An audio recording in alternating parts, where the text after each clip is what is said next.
everybody. Keith here. Hoping everybody's having a good day and enjoying life, living life, loving life.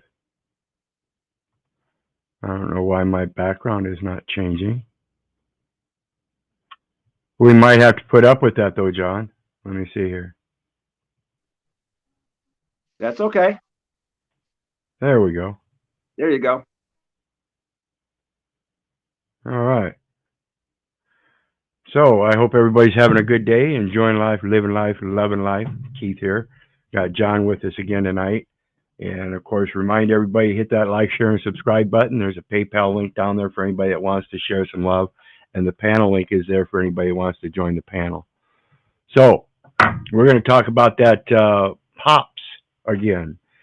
Post Office Protocols. Last time, I think we ended up with Article 10. So we're going to hop back up and start off with Article 11. Have you been watching what you missed, John?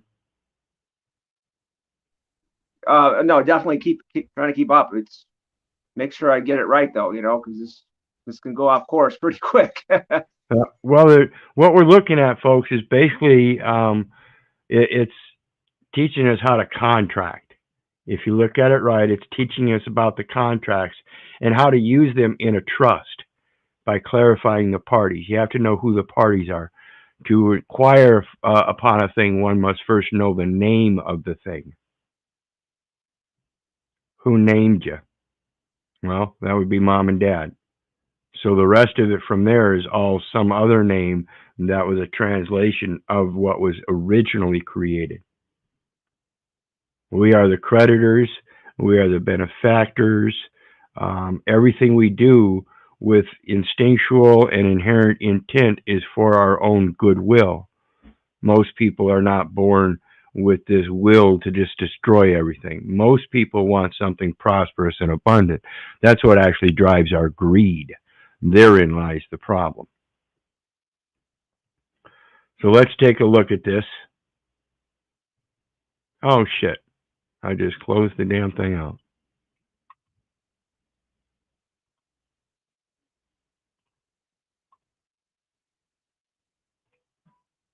Let's try this again.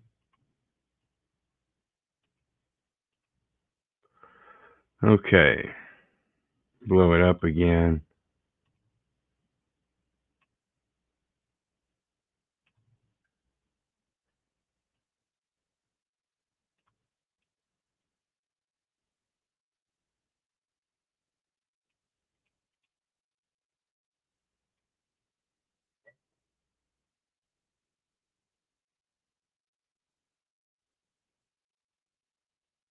And there's Article 11. Yeah, we finished up with Article 10, which was processing of personal data. So we're going to continue on now.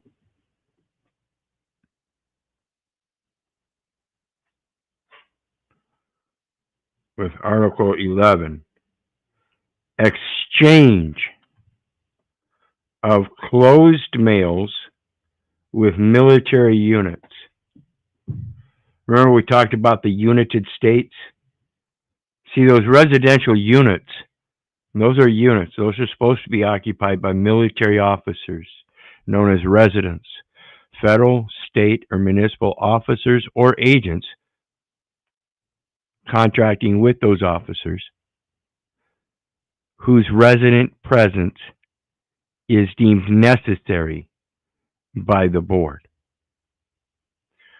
Closed letter post mails may be exchanged through the intermediary of the land, sea, or air services of other countries. Between the post offices of any member country and the commanding officers of military units placed at the disposal of the United Nations. Between the commanding officers of such military units. Between the post offices of any member country and the commanding officers of naval, air, or army units. They're all military units. Paying attention? Warships or military aircraft of the same country stationed abroad. Between the commanding officers of naval, air, or army units, warships, or military aircraft of the same country.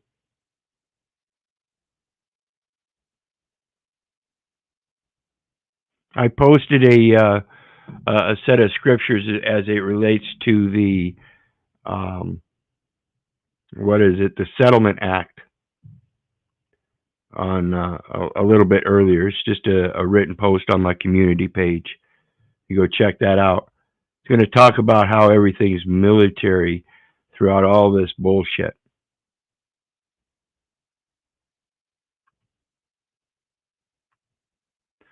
Letter post items enclosed in the mails referred to under 1 shall be confined to items addressed to or sent by members of military units or the officers and crews of ships or aircraft to or from which the mails are forwarded.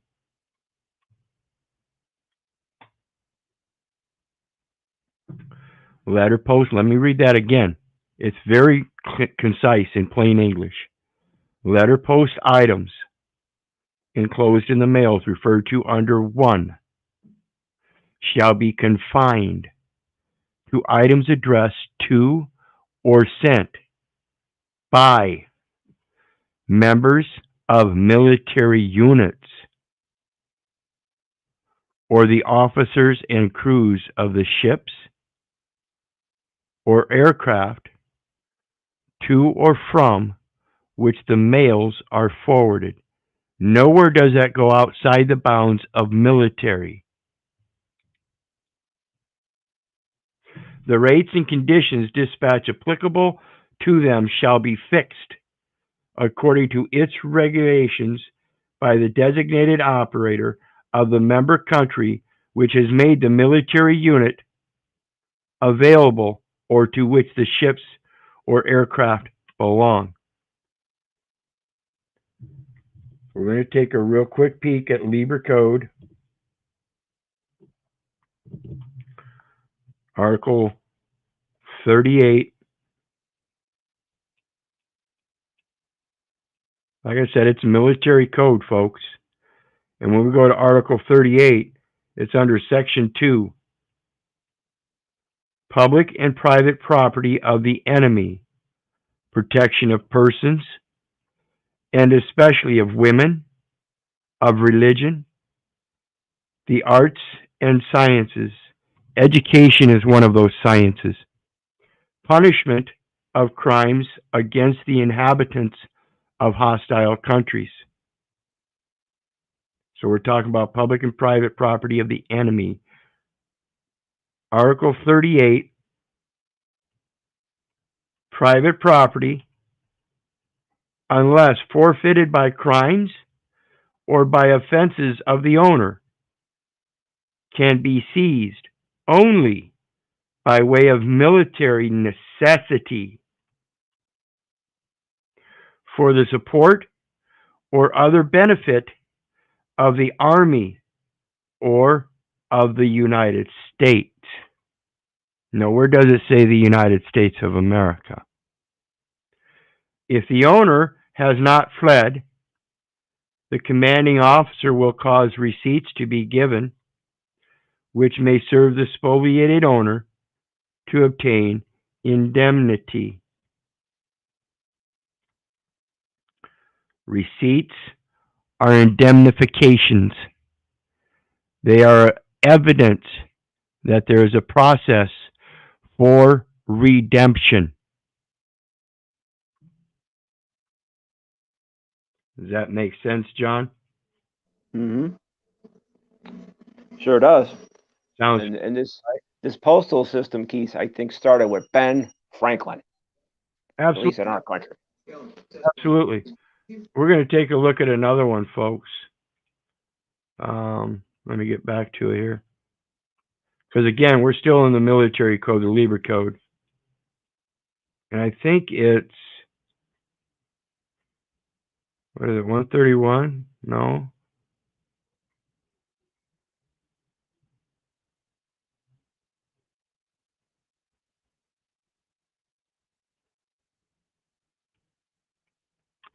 Article 139. An armistice is binding upon the belligerents from the day of the agreed commencement, but the officers of the armies are responsible from the day only when they receive official information of its existence.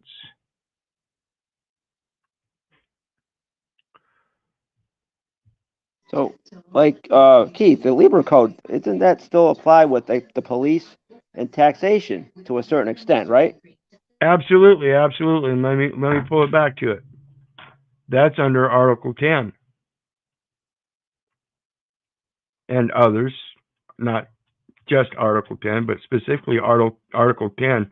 You read this Article 10 again, folks, and tell me if you don't read the exact same thing I see. Because it says, Article 10, martial law affects chiefly the heads,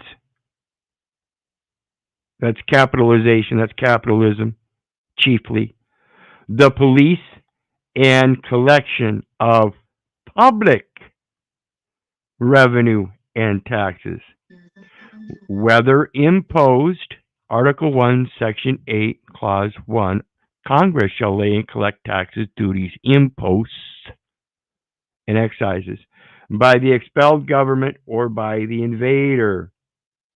So the government that imposes these taxes and everything is the invader, because the expelled government is the republic.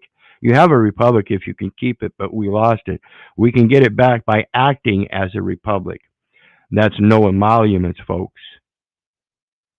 We structure it, it's supposed to be structured in a way where people that have the wisdom of experience can go forth and lead a community in the proper experience and the knowledge of that, so that other people can follow better tracks rather than corrupt tracks.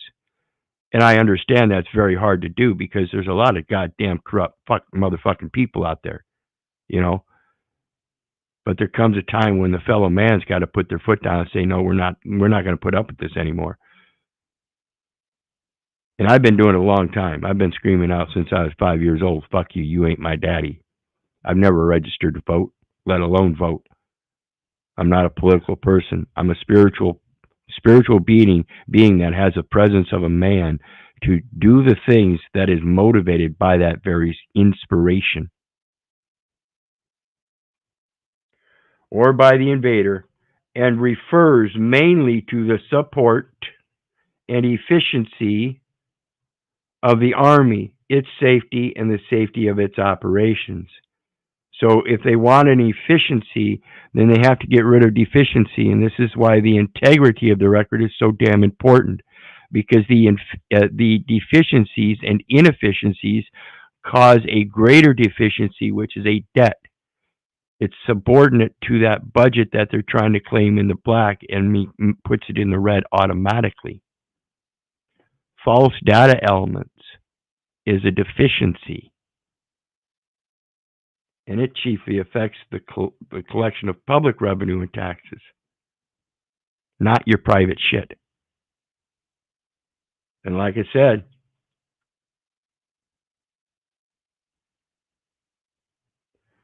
private property, unless forfeited by crimes or by offenses of the owner, can be seized only by way of military necessity.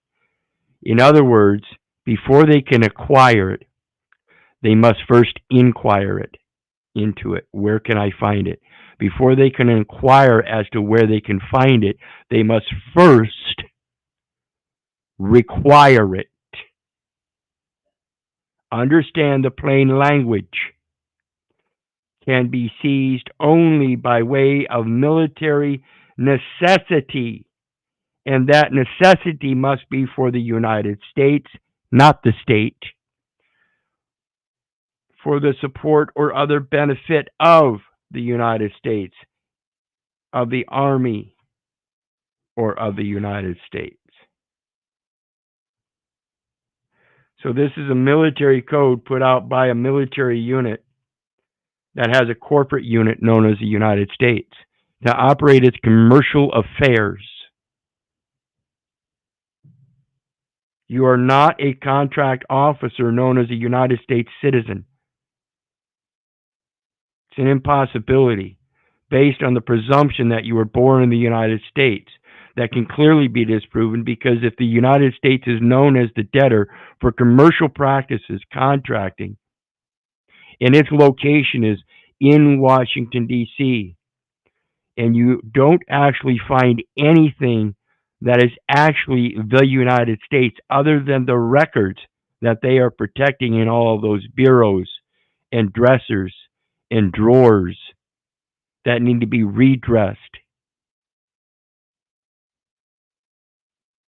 If the owner has not fled, the commanding officer will cause receipts to be given.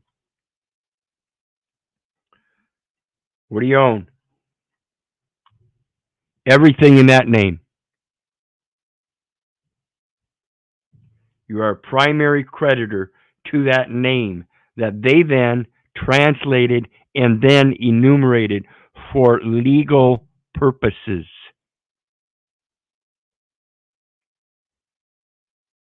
That's all this shit is.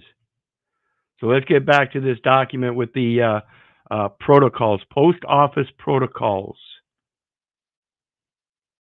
Who owns it? The rates and conditions of dispatch applicable to them shall be affixed. Conditions of dispatch. Remember that nice set of prepaid postage indicia? I've called it homemade stamp. Technically, it's a prepaid postage indicia. It indicates that the postage is prepaid, and it was done in form of a manifold dispatch.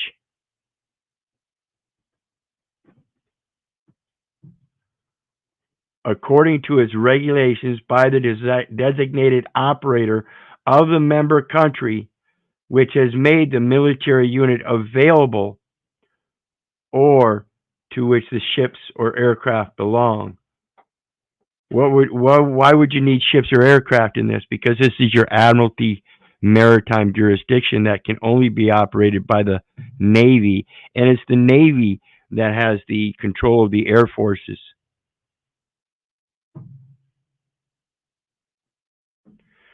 In the absence of special agreement, does that sound like that armistice that we just went over?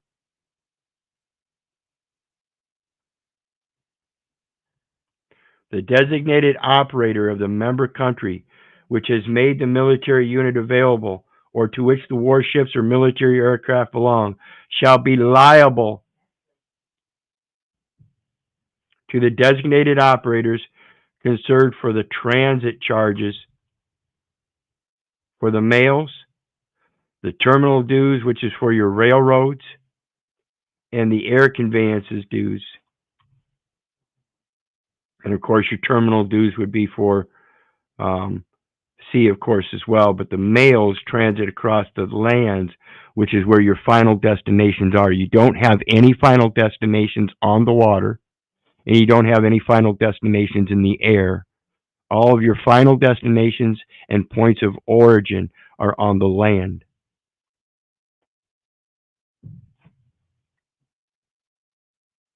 I am come from the dust, and I shall return to the dust. In the meantime, I was planted in a seed, in a pocket of water, and I rooted myself. Thank God to He who formed me in the belly before He knew me, and gave me the instructions to do so, naturally and inherently.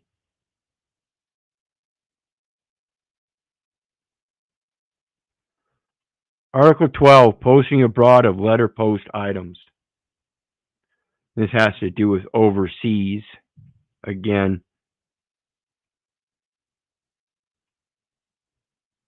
Navy or Air. And I'm currently working with somebody that's in the Netherlands, born in the United States of America, supposedly. So hopefully they'll be able to get back here one of these days, having passport issues and stuff. Don't know what it's all about yet, but all I can do is show them the codes. The provisions set out under 1 shall be applied without distinction both to letter post items made up in the sender's country of residence and then carried across the frontier, and to letter post items made up in a foreign country. Across the frontier,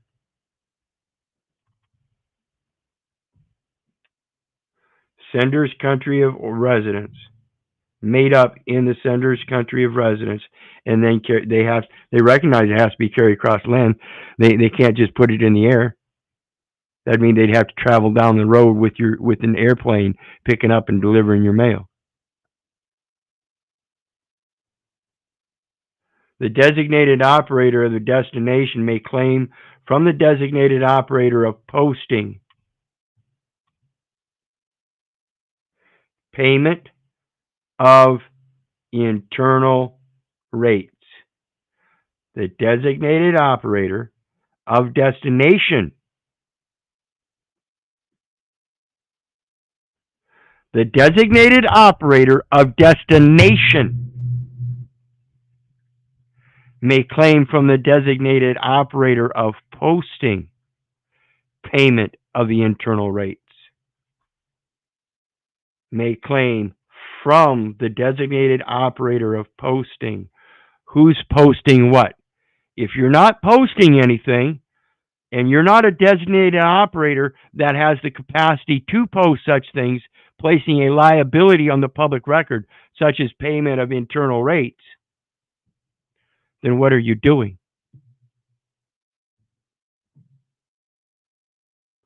Does that make sense to you, John? Well, yeah, banks have to follow procedures for posting.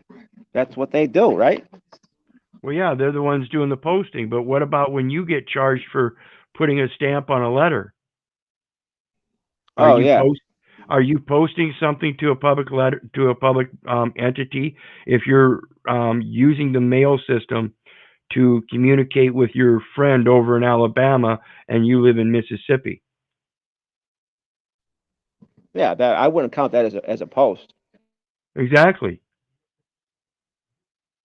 You see the problem, folks? And it's supposed to be internal, and that means you have to be military. And I'm telling you, that's what that damn ID is about. Why do you think you have to give an ID so you get a receipt?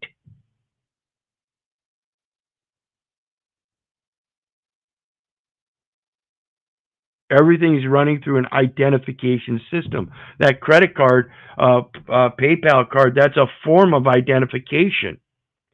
Understand that. The name and number identify the record. It doesn't necessarily identify me. It identifies a record. And as long as I understand that concept and I know who has what record and what I have a right to in that record, as far as rights, titles, and interests to that property, which the state operates in rem, the thing, the property. The federal works in personam. So when the thing that I'm holding is the thing of a bank known as Bancorp and MasterCard that have a financial contract with the United States directly with SEC agreements, I find it kind of hard that the state would think that they have the balls enough to try to come at me or my companion and misuse that system. That's just plain stupidity. So when two counties are sitting here trying to hide that record, well, we don't have it, we spent a week and a half trying to figure out who's got this goddamn record. Now we're finally getting it from the local county clerk. Yeah, they're going to send us a paper copy free of charge. of the entire case file. See who's making this false claim. Was the obligation or debt finalized? Was there a final determination? No. How do we know? Because it's a presumption of the facts presented to the court. And the only way it can be finalized is if the transaction is completed. Yet they're claiming that there's still a debt that was owed. Oops. There has to be a final determination that there still exists a debt. It can't be just a presumption. Yet here they are taking money over a presumption. Oops. I guess you don't know the law. And they tried to dismiss us. The bank certainly dismissed us. We know who the trustee is and everything, and he just totally dismissed us. Go ahead, John. Didn't mean to cut you off. Oh, no, that's okay. They call it intergovernment mail versus post, right? It's like it's retitled, and they assume we're British subjects. Yeah, that's why they're using in the mails. And then all of a sudden, you notice it's the country of designation or a country of origin where it's made, and then the one posting. Oh, okay. So if the one posting, look at this. The designated operator of destination may claim.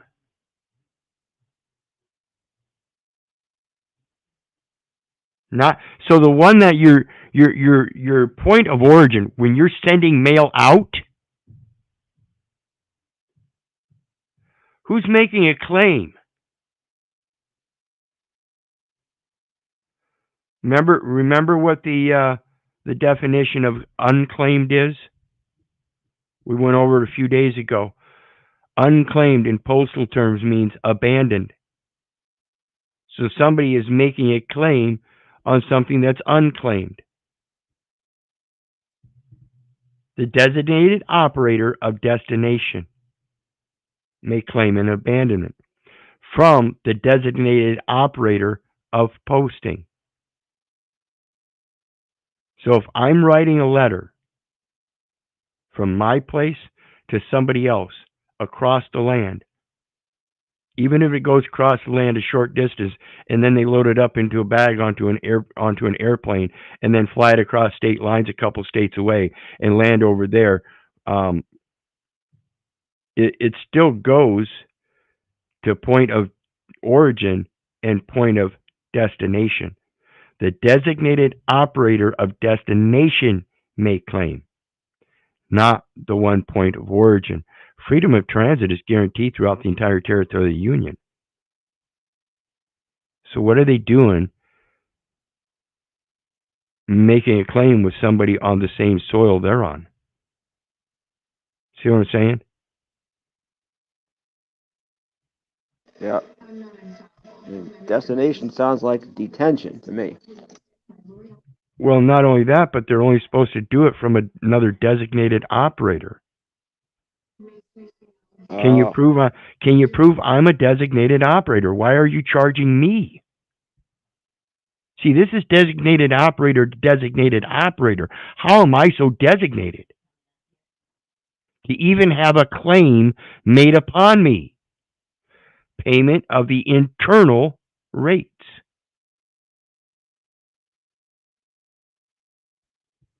If the designated operator of posting does not agree to pay these rates, if the designated operator of posting does not agree to pay these rates within the time limit set by the designated operator of destination,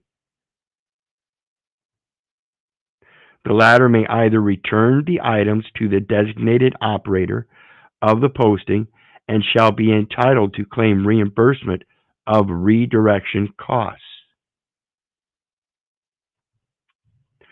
The latter may return the items to the designated operator of posting and shall be entitled to claim reimbursement of the redirection cost. Are they mistaking the directions, or are you misgiving them? Or handle them in accordance with its national legislation. So if I'm not a national of the United States, and that's where the legislation comes from,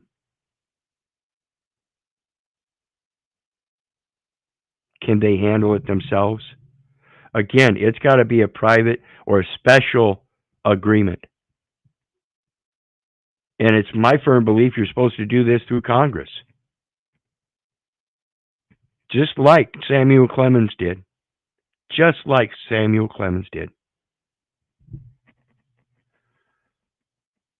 A designated operator shall not be bound to forward or deliver to the addressees letter post items which senders post. See, they're considering that you're posting it. Is it truly a public post? Or is it a private journal? Or cause to be posted in large quantities in a country other than the country where they reside. Again, they got to reside. They got to be part of the internal unit. They got to be a resident. If the amount of terminal dues to be received is lower than the sum that would have been received if the mail had been posted in the country where the senders reside. So again, if it's freedom of transit is guaranteed throughout the entire territory of the Union, and you're not going to charge your fellow neighbors and stuff because they're your friend and it works on a credit system, why again is the United States charging the American citizens, knowing they are such American citizens? And this again goes to the concept, folks, if they're operating in a public trust and everybody is presumed to be part of the trust as a trustee, an agent or a principal, some kind of commanding officer or trustee in a military unit,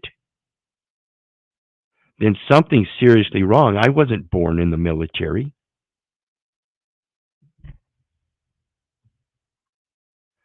Matter of fact, they turned me down, said I wasn't fit for service. What? Got a bum ear. Said they were afraid I wouldn't be able to hear their commands as they scream them. So the designated operator of destination, again, it's the designated operator of the destination that may claim from the designated operator of posting payment commensurate with the costs incurred, which may not exceed the higher of the following two amounts. Either 80% of the domestic tariff. See, it's a tax venue. Taxes are duly paid by stamp. 80% of domestic tariff. How much is a stamp? 60 some cents now? Yeah. You're paying a fucking domestic tariff. Are you a domestic United States citizen? If not, I suggest you figure it out and learn how to present the very same fact evidence that if the Postal Service can have a tax treaty and provide for a monopoly, a postal monopoly for a nation, that is equal consideration, equal benefit for the very same people that are supposed to be communicating with around the world.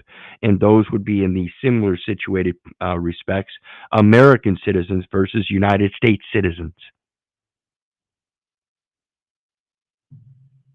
The 9th and 10th Amendment of that the 9th and 10th Articles of the Bill of Rights of that Constitution of the United States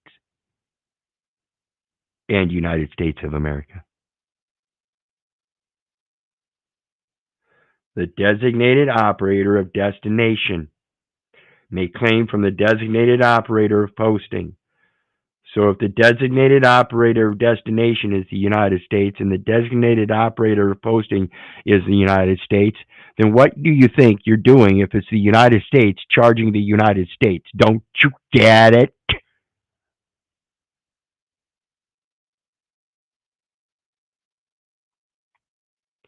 Even if you send something from one city in one state to another city in another state, why would the state charge you for delivery within that same state? Remember, it's internal, right? Freedom of transit is guaranteed throughout the entire territory of the Union, but we're fucking stupid, so we're going to charge ourselves. That's as stupid as the police going to investigate themselves. Yeah, we found ourselves not guilty. Does any of this make sense, John? No, in the sense that the concept of contracts, Keith, comes from the private people contract. Absolutely. So I guess they had to do quite a dance around that one.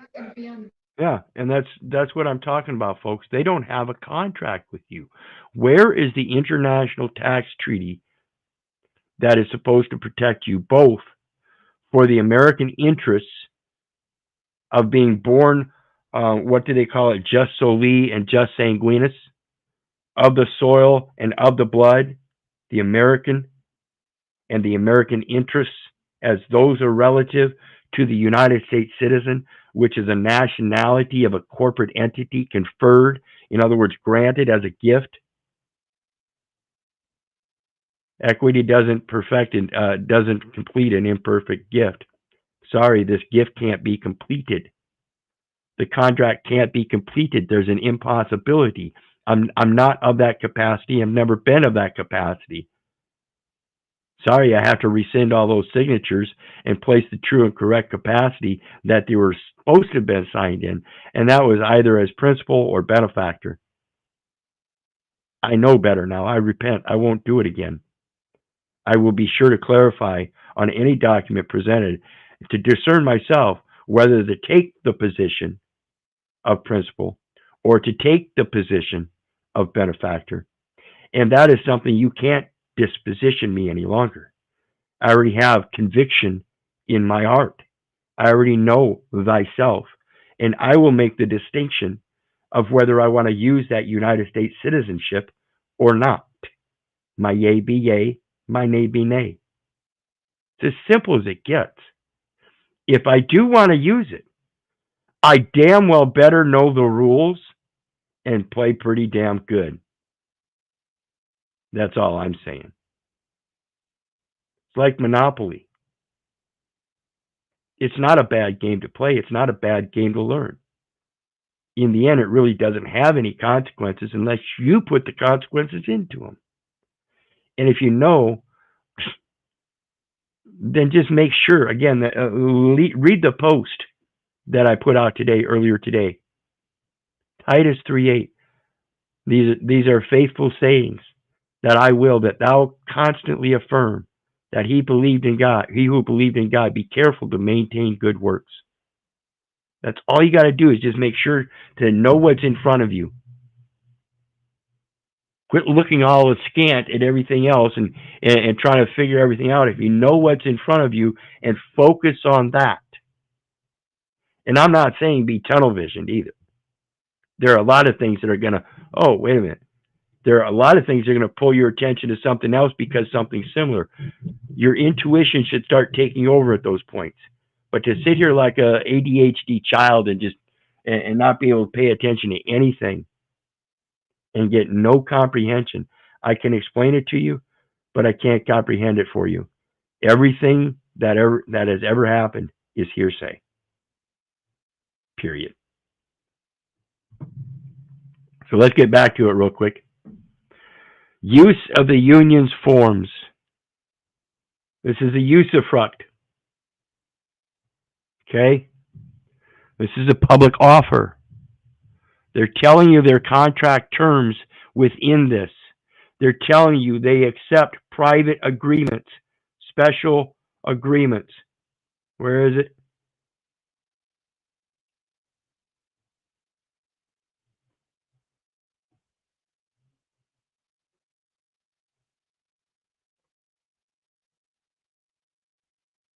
Where is it? Where is it? Somebody, where was it? Anyway, you can make a special agreement.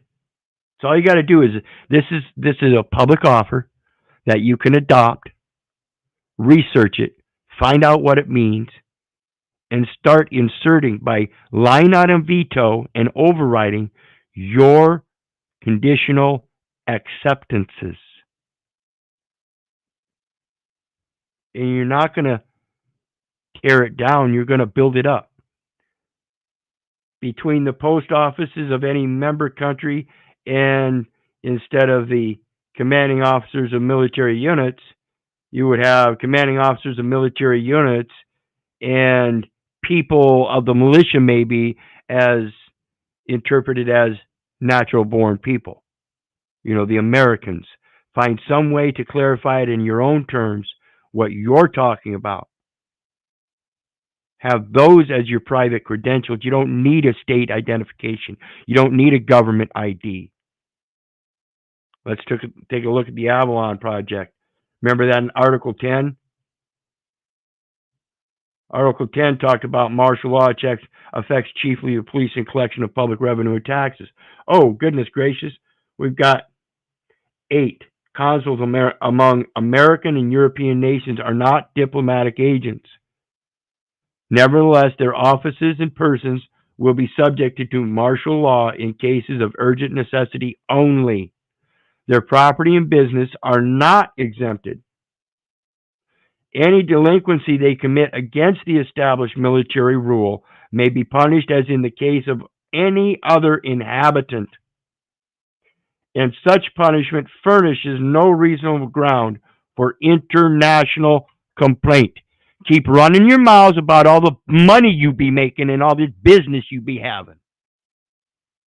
You ain't educating nobody. You're using it for your private personal gain as a business, and that is a private, local thing. You are not acting in an international capacity as a prophet unto the nations. You have taken upon a residency and a citizenship of the earthly world. Article 9. The functions, not the functions of public office, but the functions of ambassadors, ministers, or other diplomatic agents accredited by neutral powers.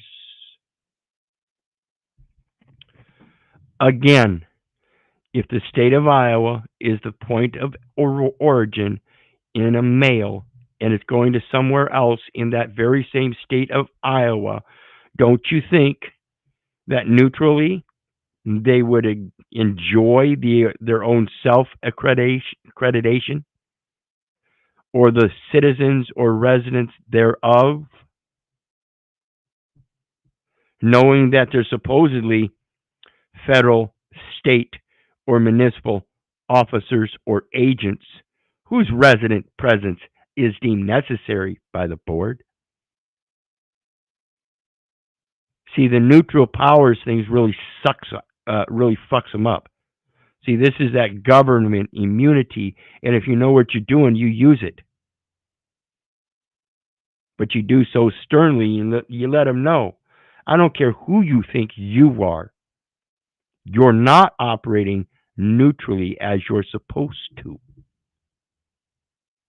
Isn't this your supposed homeland?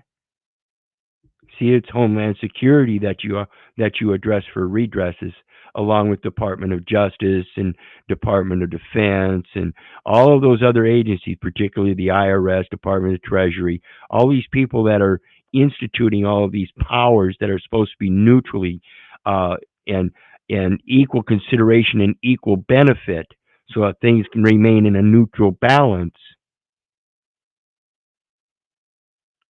But here they're talking about claims by the designated operator of the destination to the hostile government. justice, so far as regards the displaced government, but the conquering or occupying power usually recognizes them as temporarily accredited to itself. Again, I ask, why would the United States make a claim against a United States citizen claiming that they're a terrorist of some sort with no evidence but their own insane accusations for their corporate political standings? Territorial court, terror. Absolutely. Absolutely.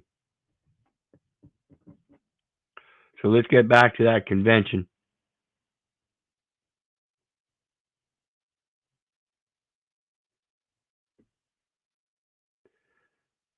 Use of the union's forms. Remember, we were talking about usufruct.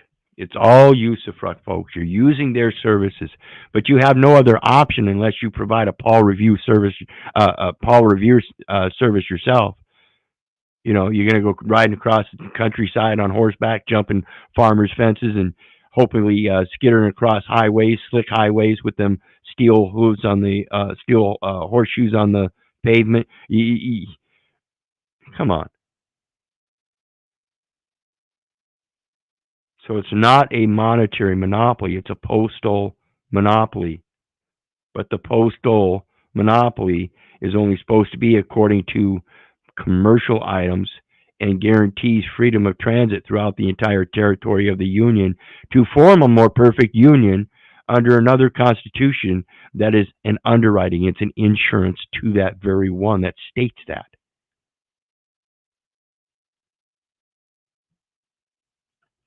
That's why it's stated in the preamble, for crying out loud.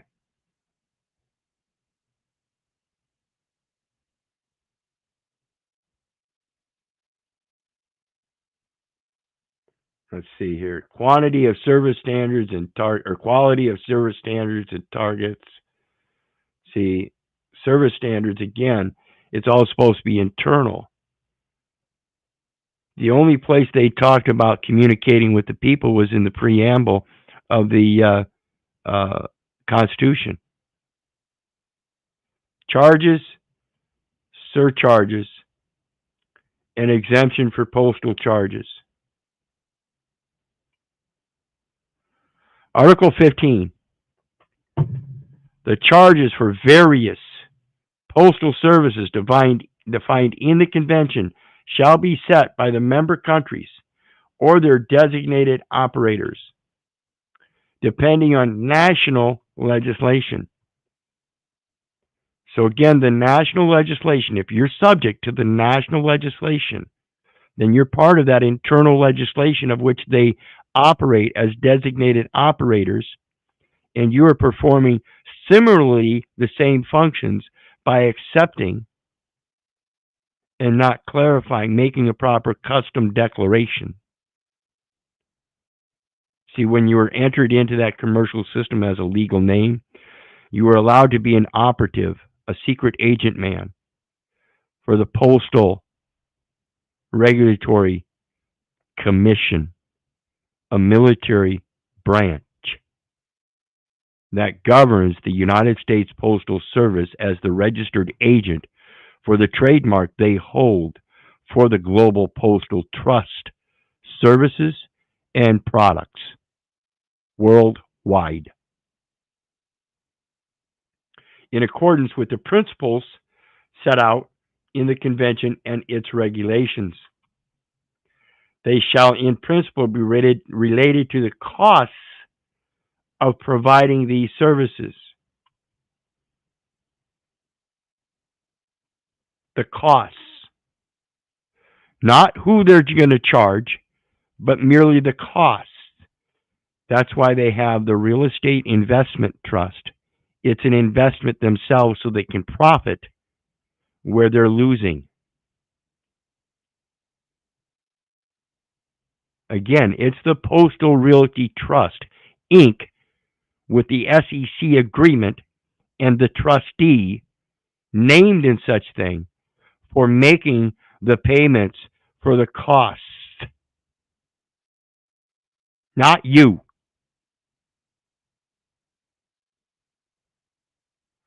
He's supposed to be the master router. The member country of origin or its designated operator, depending on national legislation, shall fix the postage charges for the conveyance of letter and parcel post items.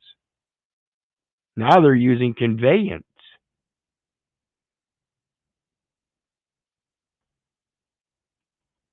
of letter and parcel post items. Suppose that could be internet conveyance? I'm wondering there. The postage charges shall cover delivery of items to the place of address, provided that this delivery service is operated in the country of destination for the items in question. So the distinction, again, through that address format. Remember I talked about the national address format?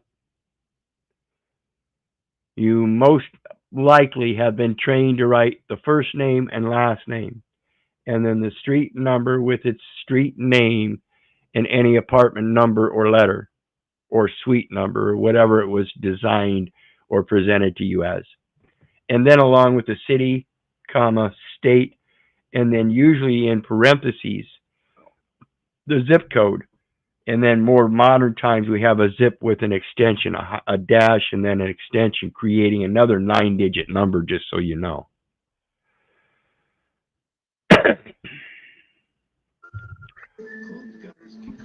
Then they deliver. Yes, correct. Was anything really delivered or dropped off or not? Well, and that's called delivery. What's a livery? The actual transport, I thought. No, what is livery? You ever heard about livery stable? Oh. Uh-huh. Now they're going to deliver you. What do you suppose that deliver means when we're talking about mail and common carriers? They're going to put you to work. Ride 'em, hi-ho silver and away. It's Paul Revere riding across the country on his livery steed. Out for a run. Again, read my post I just posted earlier. Jeremiah 51:31. One post shall run to meet another, one messenger to messenger to another messenger. Shewing unto the king of Babylon, city is fallen at the other end.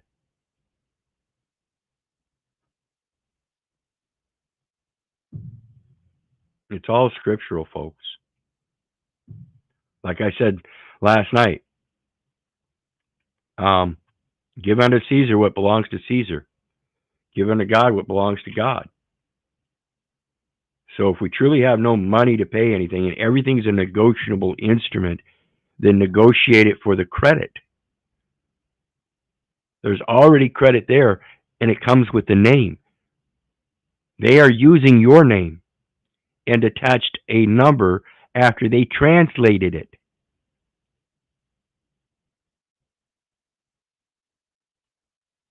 The charges collected, including those laid down for guideline purposes in the Acts. Congress shall lay and collect taxes, duties, and imposts. So what do you think the Postal Service is doing?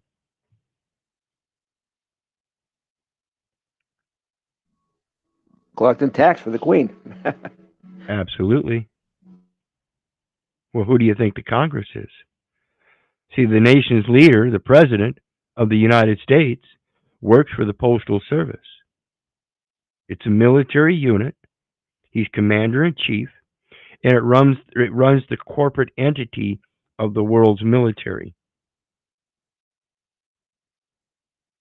But that military, again, folks, under that citizenship, is still subject to the people and its militia.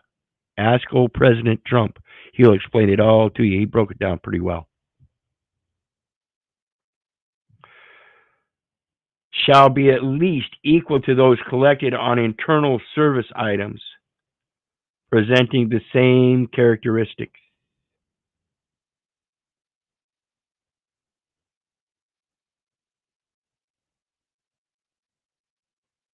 Charges.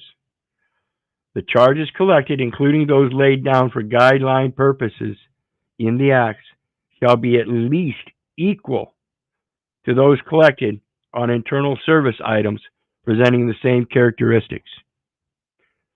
So, if I'm the point of final destination, and I'm presumed to be a designated officer, and I can show an ID to such, don't I have the right to make that equal claim? Isn't that what it said earlier? Don't I have the right to make an equal claim? Where was that? Yeah, you said it.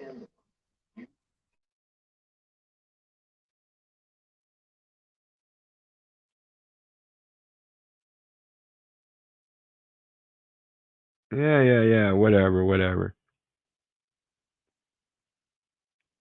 So, you see what's going on here. Like I said, it's a usufruct system, and they're using your personnel services as if though you are a contracting officer, and they don't have to pay you for them because you're doing so voluntarily. And in so doing, you give up your rights, titles, and interests to the name and the property, and that's the property, the name.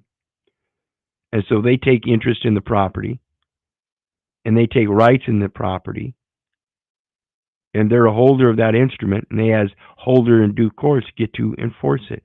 You want to keep filling out that change of address form, folks? Go right the fuck ahead.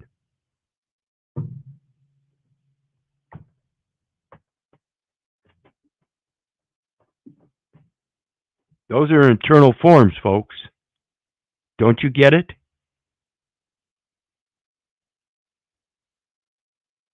They're all internal forms.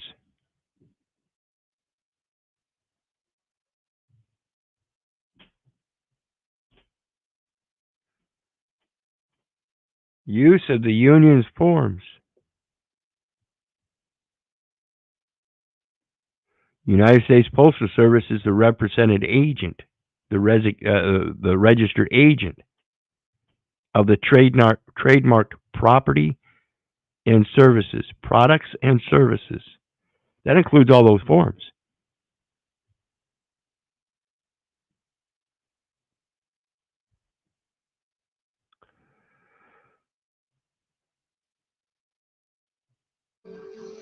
In Article 2 state, but we're not Article 2 citizens.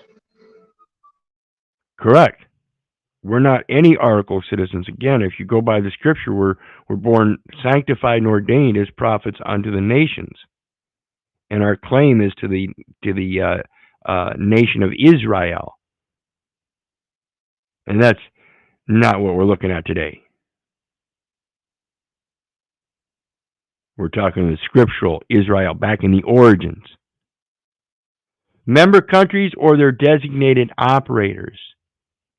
Again, depending on national legislation, shall be authorized to exceed any guideline charges appearing in the acts. Shall be authorized to exceed any guideline charges appearing in the acts. They're giving them free rein to go ahead and charge whatever they want for that postage stamp, like I mentioned earlier. Is it Congress? Member countries or their designated operators. Congress designated the postal roads, the needful places and buildings. So they designated the Postal Service as their designated operators, and they're the registered agents of the Global Postal Trust Services and are regulated by the Postal Regulatory Commission.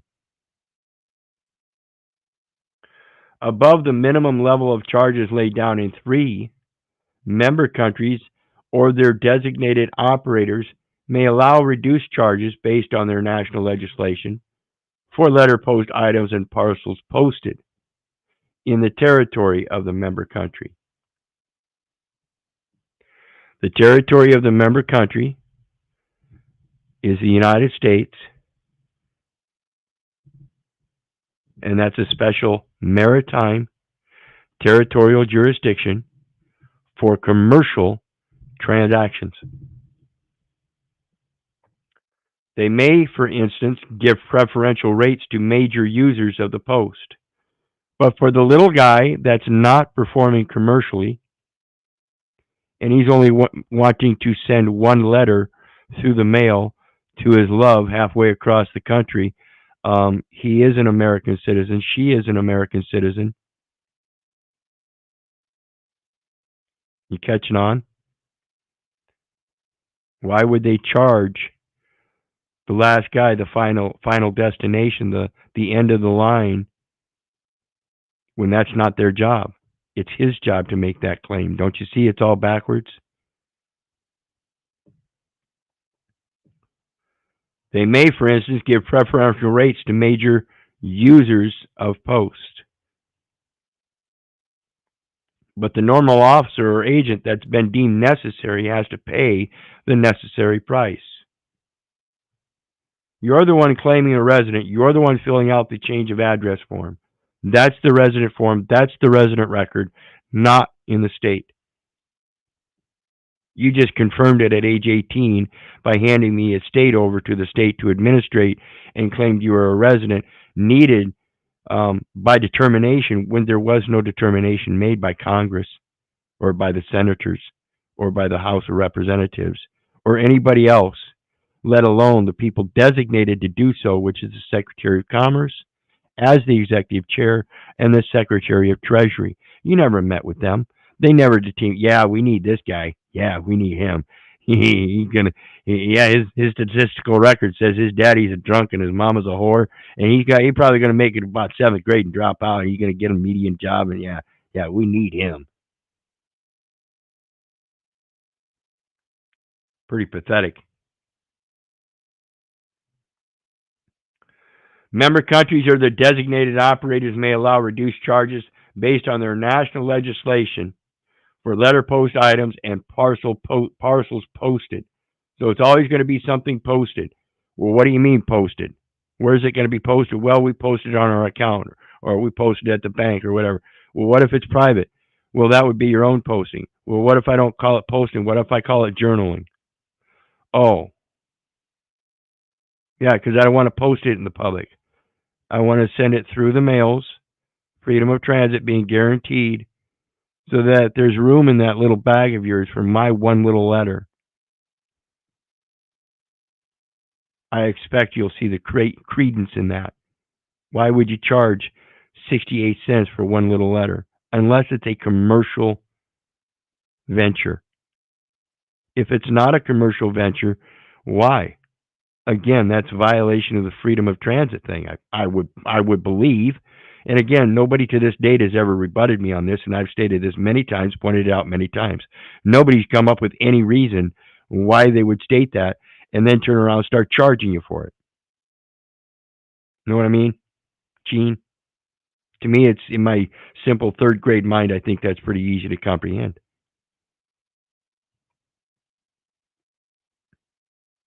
No postal charge of any kind may be collected from customers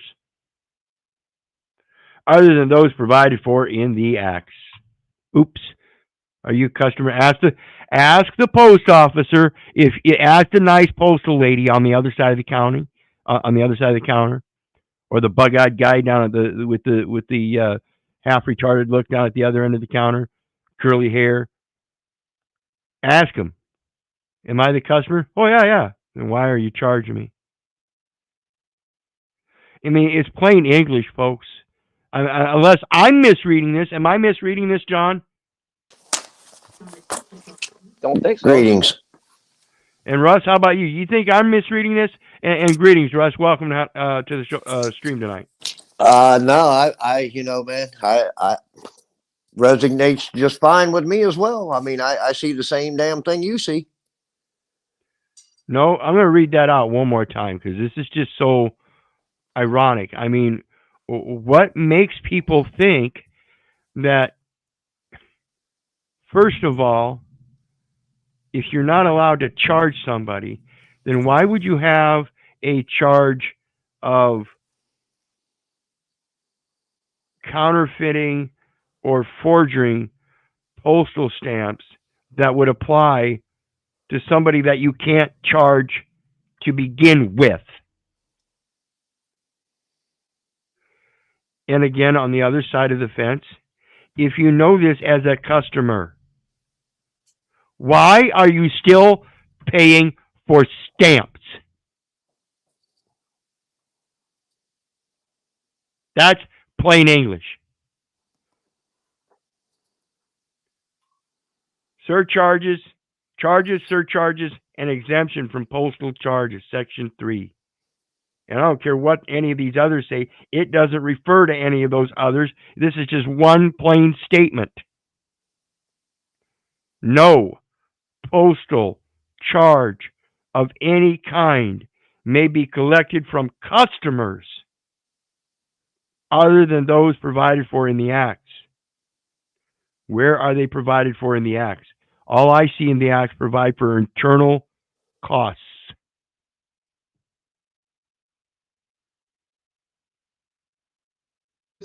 Yeah, because they assume that we're within the U.S. Yeah, so if you're gonna cost the United States, then you got to pay for that debt. That's exactly the way they seem to think it works. The problem is they're the one presuming the debt without knowing how to read this fucking thing.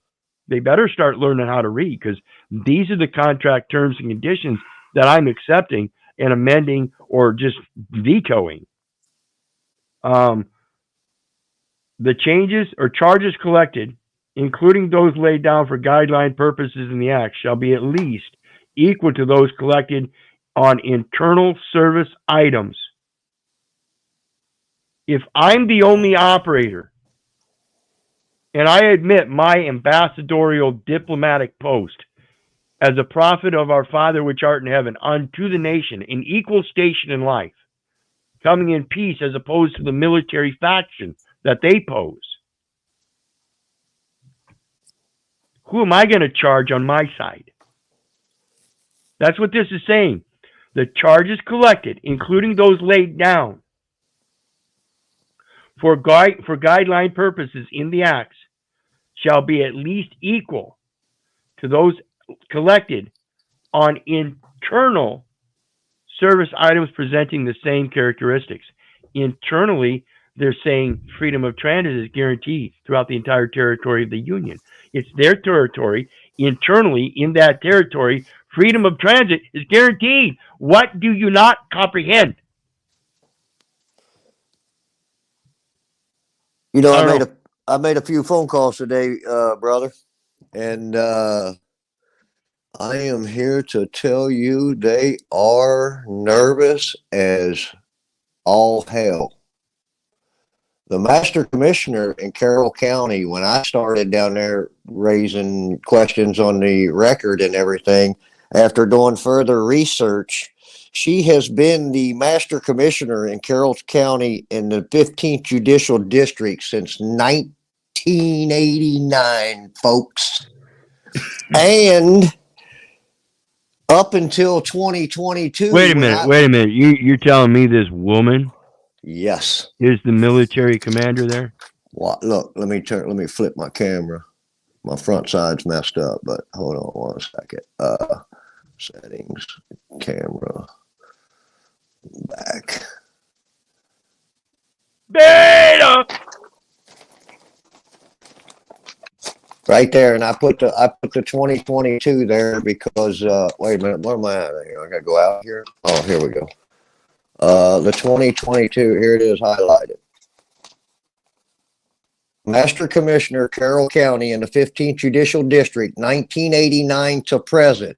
When I started trying to question it down there with the job and all of that stuff, and they shit canned me, couldn't get any work or none of that shit, she left then. And now the mayor's council, Jake Thompson, is now the master commissioner, but he's also the counsel for the mayor and some corporations around there, because the place that shit canned me and terminated, and we fulfilled the contract or whatever, you know what I'm talking about. So I reached out to them today too, and he goes on to tell me that Jake Thompson is his attorney. And I told him, I said, well, Jake Thompson, hey, If you can get a hold of him, tell him he's been running for me for 3 days. Well, we're having some fun with some of them too with Malika's group. If you remember Malika, I don't see you on there much anymore, but yeah, this woman. Listen to this, folks. This is to present how much control this woman has. She's got 2 pages, front and back, full of just all these awards and achievements and all of this stuff. But present, she's the director of the food pantry of Carroll County, Inc., 2016 to present. President and director of the Carroll County Public Library Foundation, 2005 to present. Director, incorporator, treasurer, Ohio Valley United Charities, Inc., 1998 to present. Treasurer and legal advisor to Education Excellence Foundation of Carroll County, Inc., 1989 to 98, and then again 2018 to present. And all the bar, she's the head of the bar. you see what they're doing, folks? In this, what they're doing is they're operating in this usufruct system, like I said, making you the liable party in contract because you didn't qualify your signature on these documents of title that are security instruments and negotiable. And so when you do that, they take advantage of it, and they don't need to have any kind of money except yours. So they operate as nonprofits because, goodness, anything that you give them is a gift. See how I read that, Key? See what that says right there? It says state appointments / selective office. First thing I saw when I first looked at that was selective service.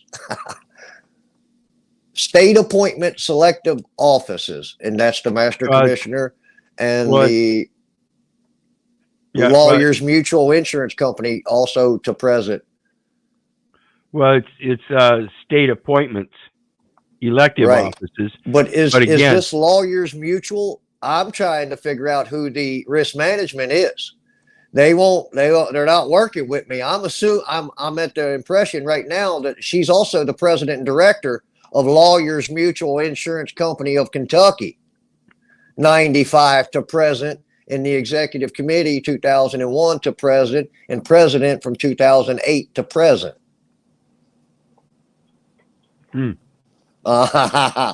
Listen, I had about an hour conversation with the sheriff today, the chief of police. I've been honest with these folks. I'm done, brother.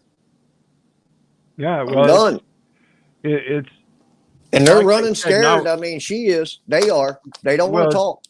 Well, it's like I said, if everybody's presumed and being treated as a beneficiary or as a trustee, then who's the beneficiary? Well, think about that, folks. It's the guys that are treating you as the trustee and taking your shit. They're benefiting. It's obvious. They're considering themselves the beneficiaries. Look at a homeowners association. They build a trust and they call themselves beneficiaries. They're sitting on all the bar association, the homeowners, all of it. They're controlling it all, folks. I can show you here if I look through here. They sit on the board of all that. Well, think about it. Think about it. Who's the one telling us that there's no birth certificate in the or birth registration in the United States? The fucking American Bar Association. They know the game. Don't tell me they don't. Yeah, that's what I say. She knows. Listen, don't tell me this whole fucking bar association. This. I'm going to put it straight right here. There's no way that this entire bar association, no matter what state or the entire American Bar Association, I don't care. There's no way that entire union, that association can exist and not one of those stupid motherfuckers understand that if there's no registration, no birth registration in the United States, then even trying to prove anybody is in fact a United States citizen could be kind of hard. See, I want you people to think about that. They conferred a United States citizenship as a nationality, and it's not a nation. You show me on a map where the United States is. Member of the Kentucky Bankers Association, Bank Council Division, and then certified instructor, Kentucky Real Estate Commission. It's all there, folks. That's that right there. I feel that right there. These people is the kingpins in the communities. These people that know certain things about trust that are put in certain places and sit in those places for long times like that, it's the very reason that we don't have people that start in those positions when they're young. Being in those kind of positions all those years, somebody put her in some powerful places way too young. Way too young. You ought to see this chick's record. It goes all the way back, all the way up to the top, Supreme Court. Way too young to be able to sustain such a record and not be modeled in some way, blemished in some way, and then still be able. This is the kind of thing that's going to start happening. People are going to start looking into these people that have had these authoritative positions and maintained them over decades because they were somehow born into some kind of money, and their head was kind of stiffened up so it wouldn't knock their fucking brains out as they went down the street. Life is so enjoyable. This is pathetic. Again, it's so much Hitler's willing executioners too because of a popularity game. You think those people are eagles making all that money and benefiting off of society? I wonder where they got they fucking got it from you. They got their money from you. Because you believe in that monetary system, you just ain't as good at it as they are. Again, I urge you to understand that monetary system is not what you think it is. And you better learn how to coin your words or purse your lips. Everything's going to an electronic venue. And everything they see and hear in this electronic venue has some kind of validity to it. As soon as it goes in there, it's validated. Oops. That's what blockchaining is. It's validating information. So as soon as I put it out, there might be 30 different branches out there reaching out and grabbing that information. And that's evidence. That's witnesses where two or more are gathered. And it doesn't matter in his name. It's just evidence where two or more people agree that, yeah, that exists. That happened. And they have evidence that it did. So now just a minuscule second on here and there's evidence. Evidence of what? Well, it depends on your interpretation. So again, make sure what you say can only be interpreted in good ways. This is that's what we're looking at this documentation for. There's no other way to interpret that, folks. Read it again. Go ahead, brother. What is a NTEE code? Comma primary, T30 public foundation, and then a NAICS code, comma primary, and that code is 624-110, which is children and youth services, and then it says parent/child status independent, and that damn master commissioner is an independent contractor. Yeah, independent contractor, and it's a NIAX code. And it's an independent contractor NIAX code, North American Industrial Classification Number, and that's child services number, as it says. And their EIN number, I have it. So they're going to have to talk to me. So. And that was an NTTE number. NTEE. Yep, but it's T30 Public Foundation is the primary code. It says the NTEE code, primary T30 Public Foundation. Yeah, and I believe that was on a Form 9. The Ohio Valley United Charities under a Form 9. Yeah, it's a non-tax exempt entity. Yeah. So they converted it off of that SS-16 and transferred it over to that foreign corporation. Yep. Right out of the American people's hands. Stole all the interest from the United States to a third-party vendor. Yep. That's what they're doing to us, folks. We are reading the Postal Union, Universal Postal Union final protocols. And what we have up here is, let me pull it up again. We were talking about how people get away with sending their mail through the postal service for free and stuff. And there's various different ways so you can do it, but it clearly states in many different ways now we've seen in the last few videos that I've done that they're not supposed to be charging you. Freedom of transit is guaranteed throughout the entire territory of the Union. Number 6 right here, no postal charge of any kind may be collected from customers other than those provided for in the acts. So where does it provide for collection from customers unless they're an internal operator designated as such? They're only supposed to be determining costs, internal costs. It doesn't even say anything about charging. When we talk about charges, it's right here. The charges for various postal services defined in the convention shall be set by the member countries or their designated operators. So if it's set by this national legislation, whose dumbass would believe that the national legislation would charge themselves internally? And if they don't charge themselves internally, why are they charging the American citizens who are the creditors to their very existence? There's a definite distinction. Understand that 9th and 10th articles of the Bill of Rights and where those powers are and where they seat.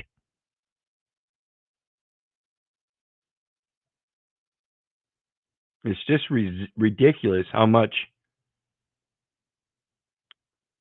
basic and supplementary services. See, there's that basic. See, in shipment, if there's room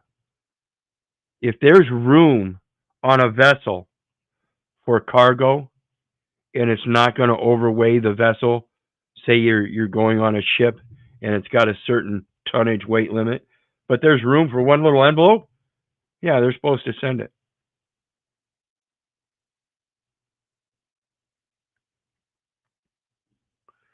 See, the mail-in is supposed to be a charge unless it reaches the other end of the line, the destination. You don't charge yourself for sending it out. And you certainly don't charge them for sending it out because they're going to turn around and charge you back. That's the way it's supposed to work. Equal consideration, equal benefit. If you're going to charge me just for sending it out, I'm going to charge you for accepting it. It's offer and acceptance. Why would you charge somebody for a document? Same concept. You're going to get that document right back. Why would you charge them for it? In those postal items, I'm the benefactor and I give to the beneficiary and I'm going to get it right back according to the way the system's supposed to work. So why would you charge them? Because they've been delusioned and indoctrinated to believe that you have to pay that charge. There's a basic duty of providing through that military service the proper conveyance of things dispatched by the private people that you're protecting under their American interests. Instead, you're charging them as if though they're not Americans and that in fact they're United States citizens, residents in the state deemed necessary and therefore taxable and able to penalize them if they don't follow your idiotic rules of insanity.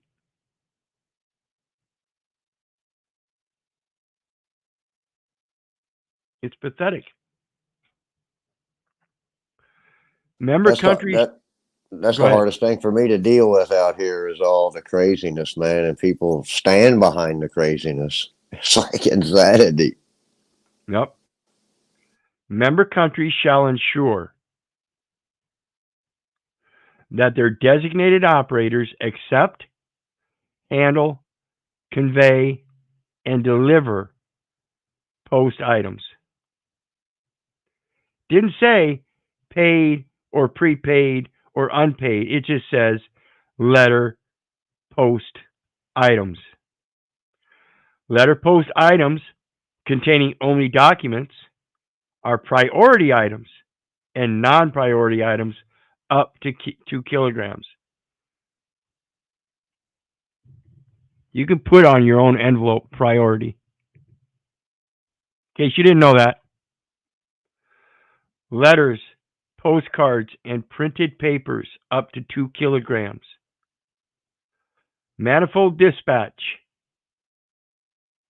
Even if they demanded postage on one of those manifold dispatch where I've showed that prepaid postage indicia, it would go by the 2 kilograms. And if it weighs under that, sorry, you can't charge. It's a prepaid postcard. Same thing.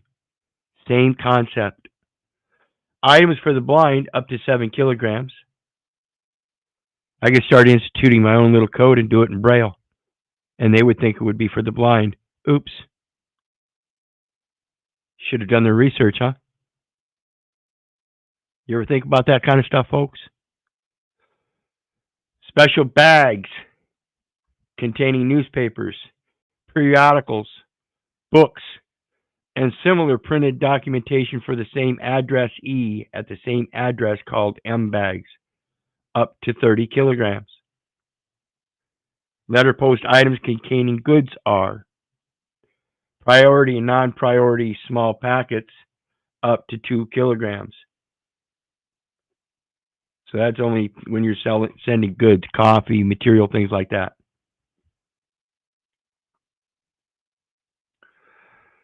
Supplementary services. Member countries shall ensure the provision of the following mandatory supplemental services. Registration for outbound priority and airmail letter post items. I'm sorry, this is not a letter post item. It's not meant to be posted. It's coming from a point of origin in private and going to another private being through the mails and is not for entry into the mails. Registration service for all inbound registered post items. Same thing. Member countries ensure the provision of the following optional may ensure optional supplementary services in relations between those designated operators which agree to provide the service. Insurance for letter post items and parcels. See, when they ask you to provide the service, do you see that?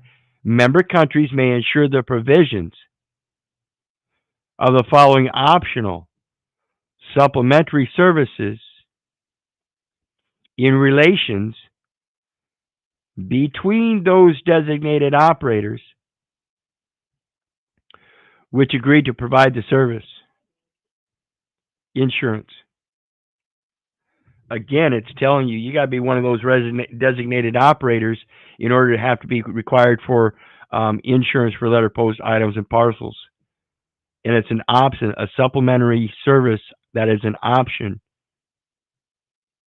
that is available in relations between those designated operators, not outside of those relations, which are considered or supposed to be considered for American citizens and not the United States citizen through the identification. See, they keep asking for that identification. That's what shows that you're internal. You're an agent.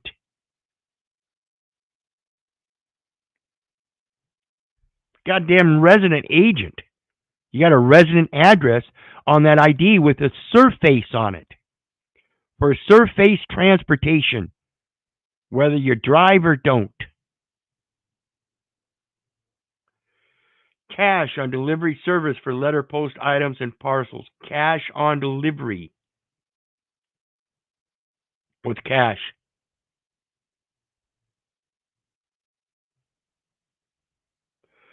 Tracked delivery service for letter post items. Delivery to addressee in person of registered or insured letter post items. Free of charges and fees delivery service for letter post items and parcels. Look that one up. See if the U.S. Postal Service has a Postal Service form for free of charges. Cumbersome parcel services. Say you got a bulky package that's cumbersome. Somebody put made something and shipped it, and it went along a parcel. Now it's got to enter the airlines or a shipping vessel. That's a postal service, okay? Cumbersome parcels.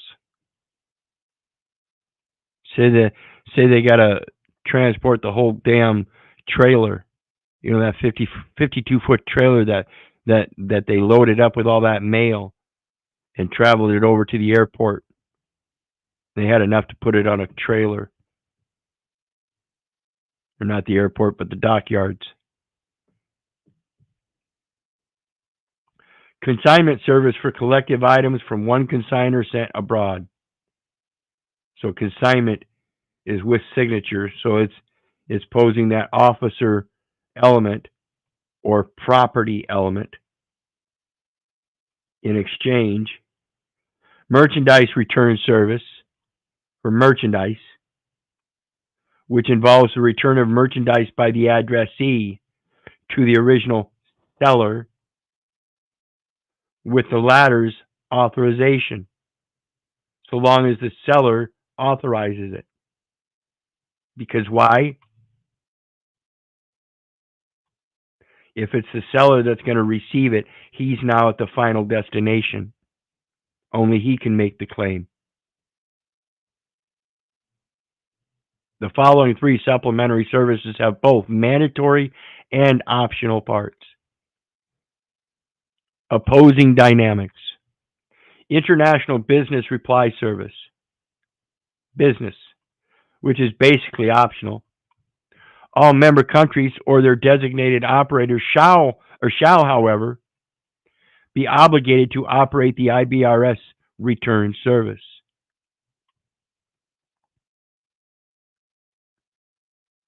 International business reply service is optional, but all member countries or their designated operators shall, however, be obliged to operate the IBRS return service.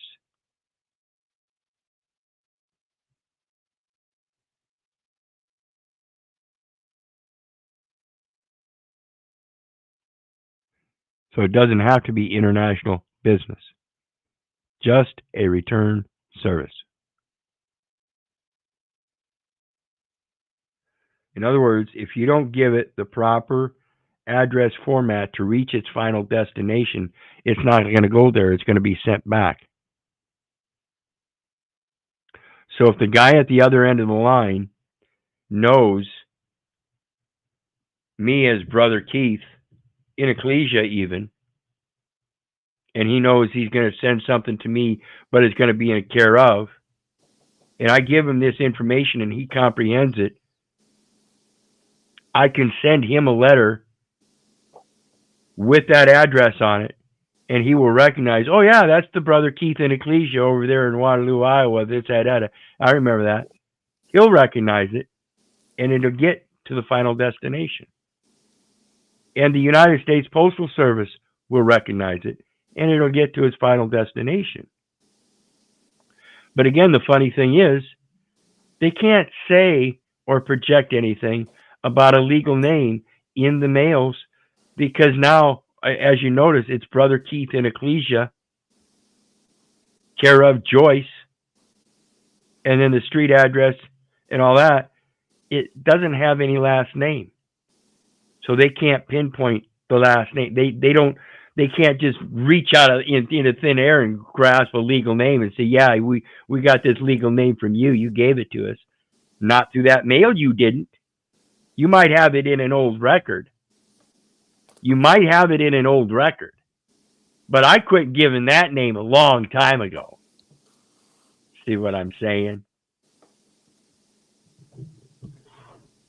Yeah, did you see this here on this? That charities awards grants to nonprofit organizations that provide services for children, the elderly, education, domestic violence, rape, and substance abuse counseling.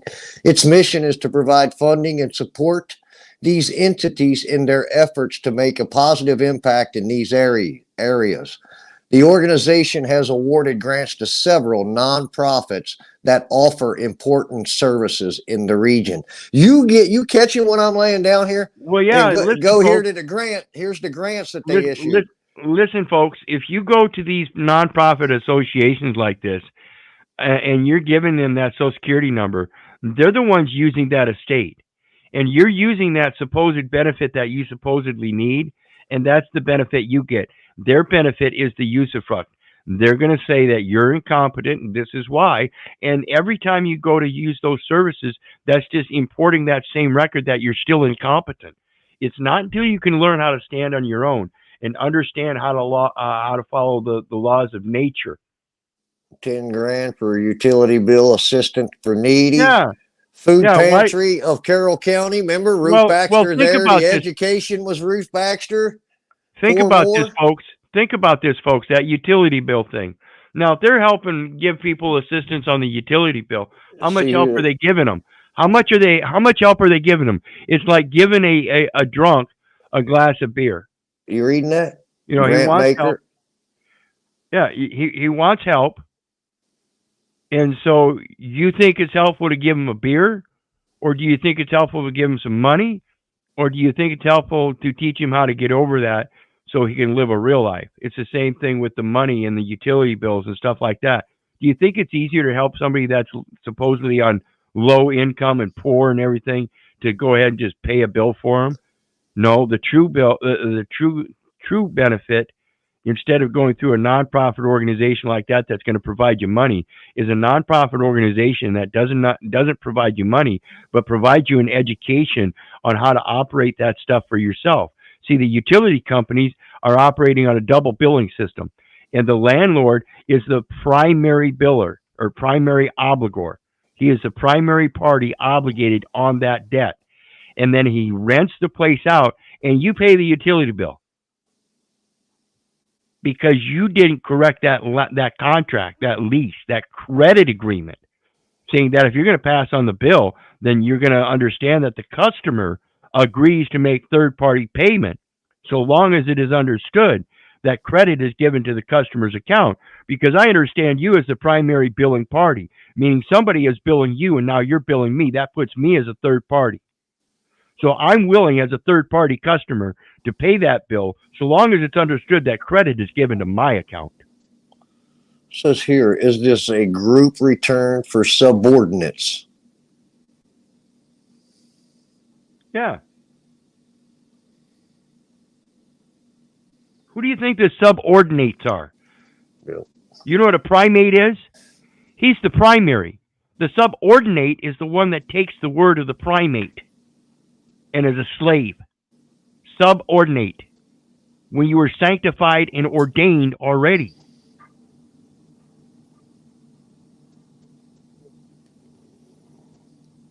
So anyway, back to it. We're going to finish up here. There's not much left that I want to go over. I wanted to make sure I pointed those things out because it's talking about left and right, how they're not supposed to be charging it. Of course, there's going to be internal costs,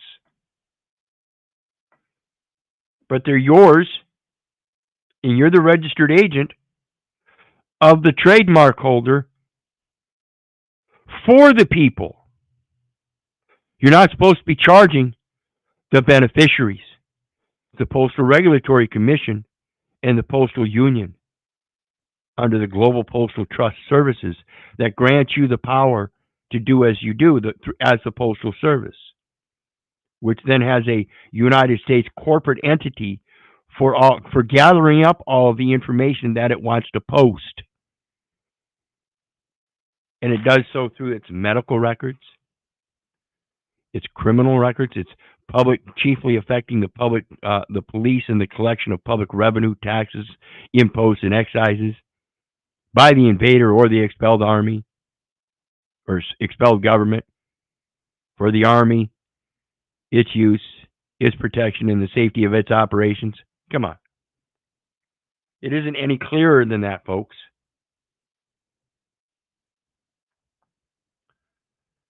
Prohibitions and custom matters.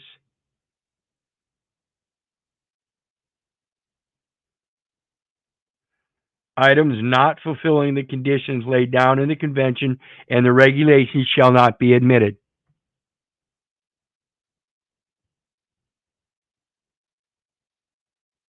So again, if I'm that third party and not part of the internal organization of the military unit that they use for payments, and they issue me those units, that's a receipt. And I can give it back in redemption. It qualifies me for indemnification, particularly if I don't run and flee. Right? Why would I run and flee? This is where I was born. Just soli, just sanguinis. Items sent in furtherance of a fraudulent act or with the intention of avoiding full payment of the appropriate charges shall not be admitted. Show me where the appropriate charges are for an American. Greetings, Chris. Show me where the documentation. Greetings, greetings there, Keith. I just actually kind of coming in on the middle end of your venue here, and listen, I found this very fascinating subject matter. But go ahead. What you? I don't want to distract. I'm wondering I'm wondering if anybody knows where they get the permission to appropriate charges against the ones that the very ones that grant them their powers, that designate them their powers. Again, the 9th and 10th Amendments tell us that there are greater powers that are not enumerated in that Constitution that are of the people. In the 10th Amendment, it talks about the powers delegated to the United States, but not prohibited to the states in the Constitution, or therefore, what is it? Therefore, God damn it, brain fart. Respectively, or reserved respectively for, reserved for the states or the people. Okay. So again, these are communications with the people. These are public offers that if you want to be an officer, these are the conditions that you have to follow. If you don't want to be an officer, this is still an offer to perform in peace, to perform the like kind of activities to help us in our endeavor to keep things cheap. So again, if I'm the one receiving things and I'm able, equally considerable, to make a claim of costs to me, then why don't I? And in doing so, we find out I shouldn't. I shouldn't make a claim of cost or charges, and neither should they. Sure, you can say it's going to cost me this much, but are you going to pass that on to somebody else? Particularly somebody that gives you the credit, where you get the designated powers from? Dad. The way they got this set up, they got this set up, it's easy as stealing candy from a baby. Dad, it's going to waste my time to eat this liver. I really don't like it, and I'm going to throw it up or I'm going to shit it out. So for wasting my time and make me do this, I'm going to charge you. That's what it sounds like. Yeah. How are you going to charge the people that designate you those powers? Again, remember, folks, they get all of their credit from the gross domestic product and its farm and agriculture insurance credit, which backs this system. They give a percentage as a tax to the International Postal Union, which is a special deposit in the IMF and isn't money at all. It's all credit. Yeah, that's And right. it's all from you. Hey, remember when I looked at that and it said Dow and Amazon Smile something was the funding that the United Charities? Well, then I go to there and here it's out of Washington, Greater Washington Community. Then you got the Cincinnati Foundation, the Madison Foundation, the Fidelity Investment Charitable Gift Fund. The Fidelity Investment Charitable Gift Fund is a public charity that supports a broad range of charitable causes. 19.9 billion in revenue, 48.3 billion in assets, folks. Yeah, that's what I've been trying to tell people. See, it's this Amazing. government operates on a budget, of course, but everything is presumed to be a nonprofit organization. So that when they max out their budget and everything above that goes back into their organization, that shows that next year they need to budget more, so they raise their roof, and next more it's just a bigger fundraiser. You don't seem to be getting this. That's what everything is. Everything's supposed to be done based on donations. They're trying to show you, but instead of falling victim to their contributions, give unto Caesar what belongs to Caesar. They aren't helping these people by paying a utility bill. They're keeping them enslaved by not teaching them that they're a secondary billing party. When in fact, that's a misnomer. If you're a third party to a trust that already has two contracting parties and you're supposed to benefit under domestic tranquility and welfare, providing for the general welfare of all inhabitants, then why would you tell them they have to pay for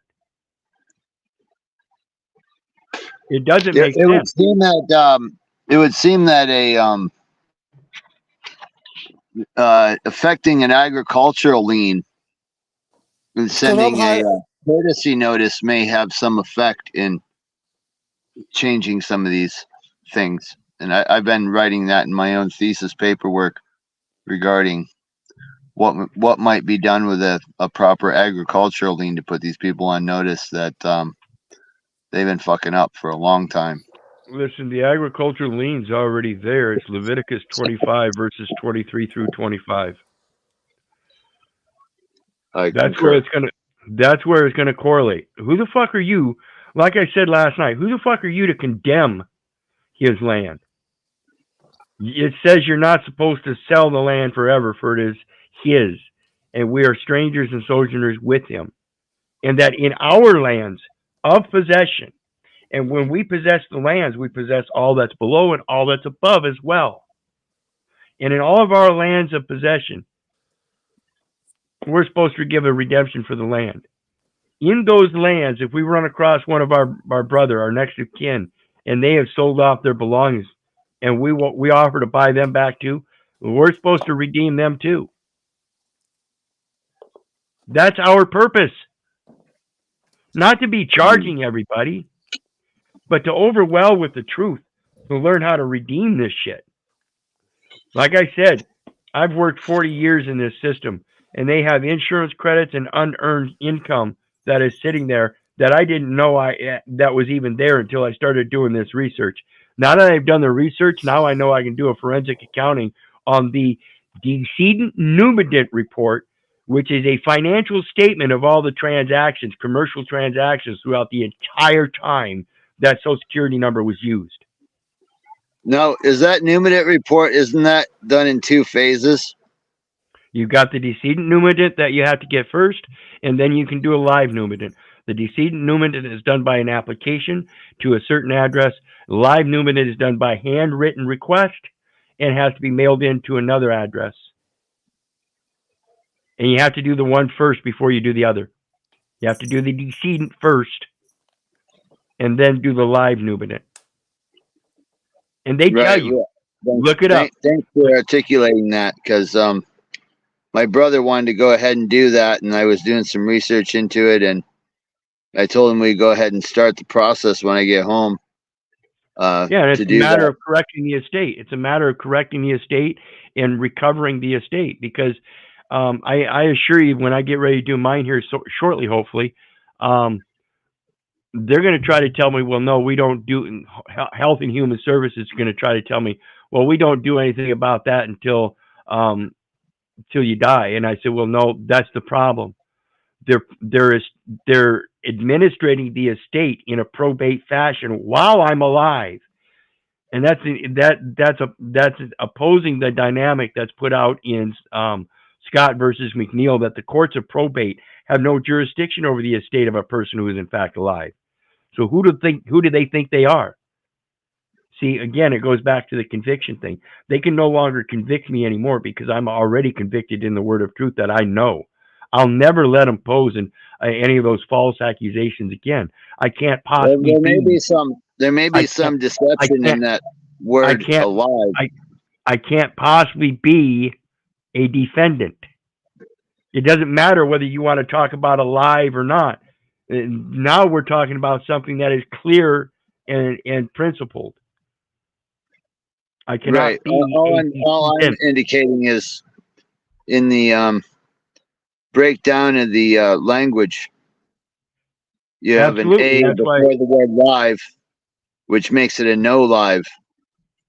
Right. Right. And that's why we use the transitive verbs and stuff like that show now time, living. Yep. I'm a living soul. I was a living soul just a second ago. I'm going to continue being a living soul as long as I have that breath of life.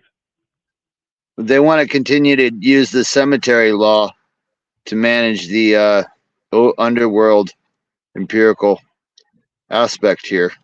Well, yeah, and they have the best suckers in all the world because you're the ones undertaking everything they tell you to do.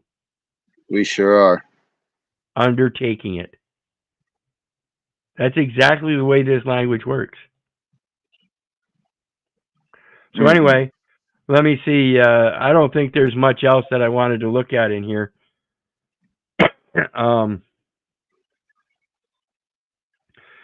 1.2 of Article 19. Things that we can start doing that will be effective. It's just start actually doing some stuff after we've done all this research, just to show that there's things that can be done. Well, yeah, and that's some courage. Yeah, and that's what all this research is culminating to, because every venue I've ever researched here so far on the aspect of being free, it's all supposed to be working on credit, every last bit of it. Every last bit of it. Right. Exceptions I did find a houseboat down here in the Keys. It's, yeah. You might like, yeah. Just 2 days ago, I found a nice houseboat that's someone's trying to sell. Anyway, I was gonna send you an email on the email posted on your website about it, so maybe watch out for that in the future. And, all right, we'll do. We can correspond about it. Sure. So the last two I want to read is Article 19, Prohibitions and Customs Matters. Remember, you're the customer, okay? So you get to customize things. You get to customize the matters, the subject matter. I'm not subject. Okay? It's not subject matter, it's custom matter. And I'm customary to letting people know the full truth as I know it. And it says exceptions to the prohibitions contained in this article are set out in the regulations. So you have to be subject to the subject matter of the regulations.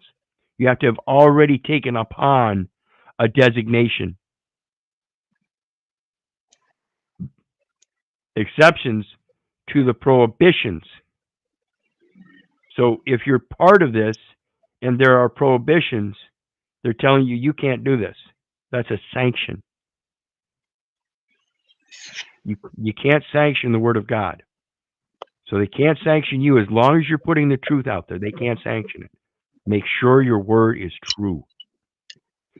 all member countries or their designated operators. Again, are you a designated operator? Shall have the option of extending the prohibitions contained in this article, which may be applied immediately upon their inclusion in the relevant compendium. Any member country or its designated operator wishing to extend or amend the list of articles that it prohibits or admits conditionally as imports or in transit. Imports or in transit shall inform the International Bureau. So again, this is their Congress. They're supposed to be communicating with Congress, which shall then update the relevant compendium accordingly. That's that special agreement. You have to have your own special agreement. You have to have your own communication with Congress. You have to let them know that you understand they're the trustee as an insurance underwriting of the Constitution of the United States to form a more perfect union under the Universal Postal Union and its Constitution that says freedom of transit is guaranteed throughout the entire territory of the Union. Is that a Congress that's operating under an EIN number that we're supposed to be dealing with? Because that's the only one I can find out here. You mean the Congress of the United States? Yeah, as far as I can tell, they appear to be operating under some EIN number, and I don't know that that's the same Congress that they're talking about. Oh, well, I don't know. I'd have to look at it myself.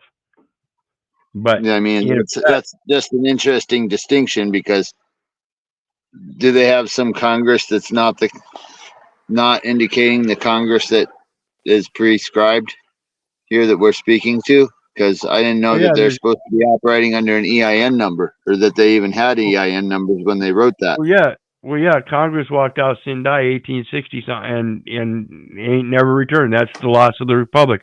You have a republic if you can keep it, but nobody went back in and filled in those offices. They allowed the invading government to come in and take over it and make it a corporate entity. Right. So where's that Congress that's supposed to we're supposed to be corresponding with here? Because I can't find them. Well, the people have to start filling those offices as real people in their republic manner, and not as a Republican or a Democrat. That's emoluments. Those people get paid. They raise funds for their military campaign using military slogans and all of this to raise military fiat from military personnel known as residents using that military fiat. You can't use that system as a republic. That system doesn't exist until the first man steps up and says, okay. And I think that's what Trump was trying to say. I'm not accepting emoluments. I'm acting like a true republic should. And again, that's the militia that support a commander-in-chief who runs a military. And he explained that to you. And he explained that to you. He was trying to teach the people how this American government is set up, and nobody wants to listen. They want to sit there and complain, well, how come he's not paying taxes? Because everybody believes they should be paying taxes, you fucking slaves. Fucking pathetic. Well, what people are paying is not actually taxes, as far as I can tell. No, they're not actually paying taxes because there's no money to pay taxes with. Taxes are duly paid by stamp, and a stamp is used under the Tax Stamp Act as a notice that the transfer tax has been paid, and therefore it's a transfer of property. It's the only reason a tax would occur if there's a true transfer of property. If there's a true transfer of property, it's supposed to show that duty has been paid by a tax stamp. Right. I went to the revenue department and asked them where I could purchase those, and they looked at me like I was an alien and they don't know what the hell I'm talking about. They said, well, aren't taxes supposed to be paid by stamps? And how can I get some? And they were very confused by my inquiry. Well, yeah, because they don't bother to read. That's why I like asking a lot of them. Do you read? Can you read? I've gotten a lot better with them here lately. So- I've had to deal with my So companion. what on are shit. people paying if they're not paying taxes? Because I don't think there's any money to pay taxes with at this point. Well, no, again, that's just it. They're not paying taxes. Taxes are duly paid by stamp. And they can use those Federal Reserve notes to pay taxes, insurance, da-da-da-da. But it's got to be by Federal Reserve transfer agents. 12 I U.S. 411. I really don't think that they can pay taxes with Federal Reserve notes, even. Well, no, under, Because it has, under 12, it has under no 12 U.S. substance backing. No earth substance backing it, right?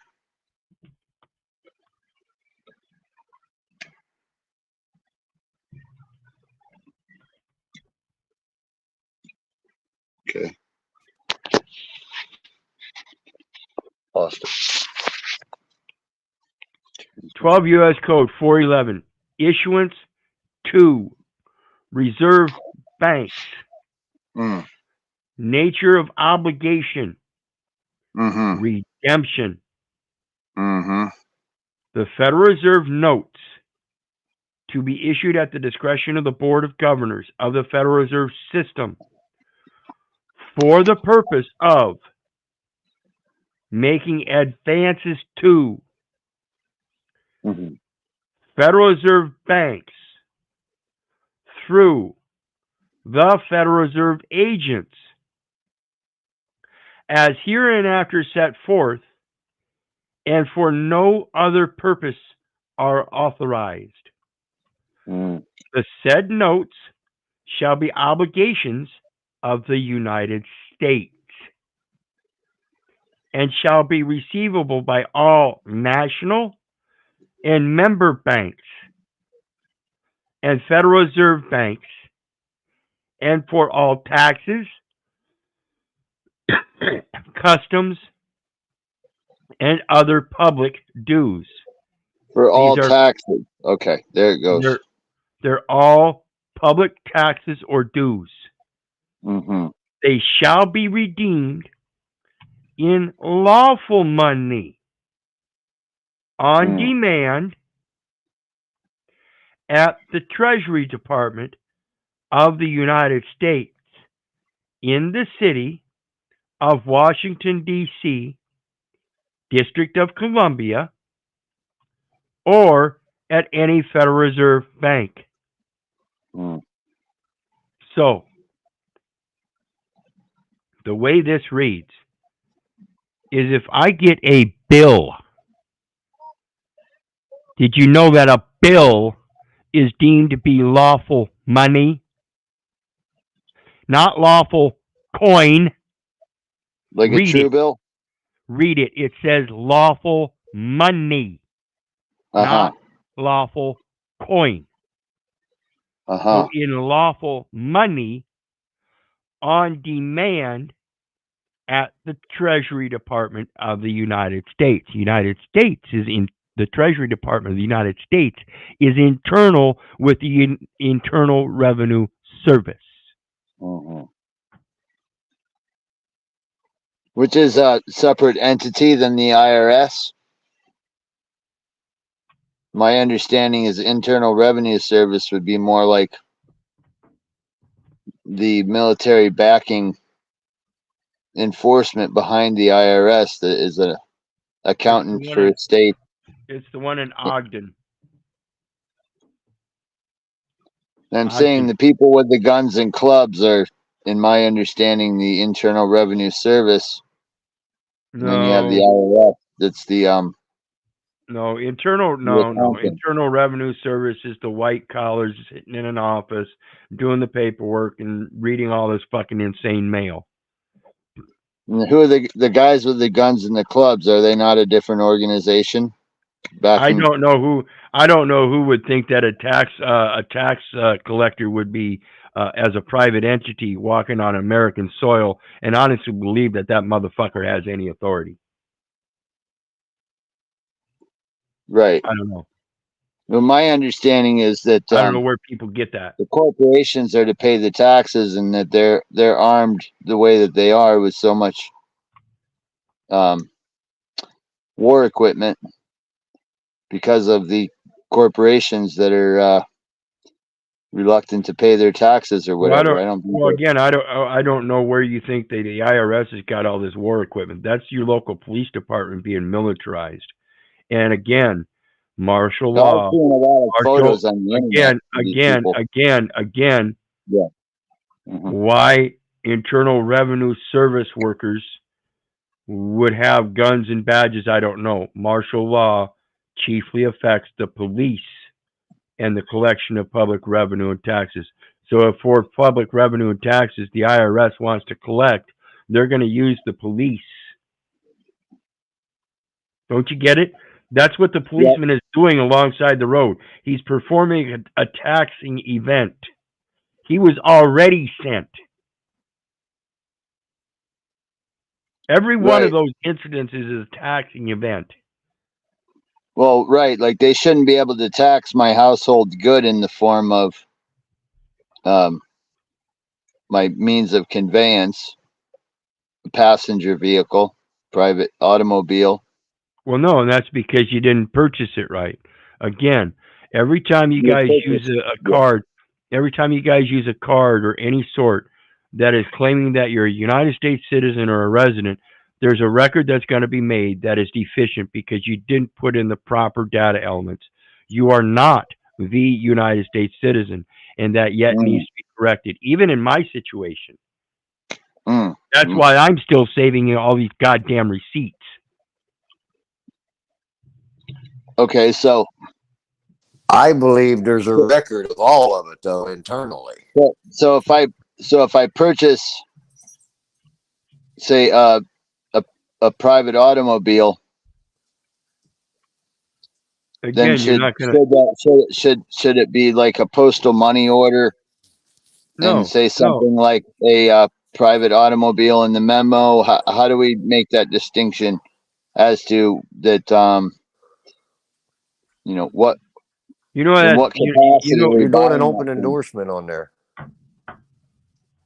you know what So happens when you know what happens when you get a promissory note.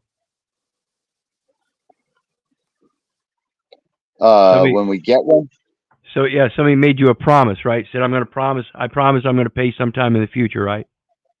yeah, What is it then when you get you an get order? my What is recipient's it when copy. what is it when you Of, get an order?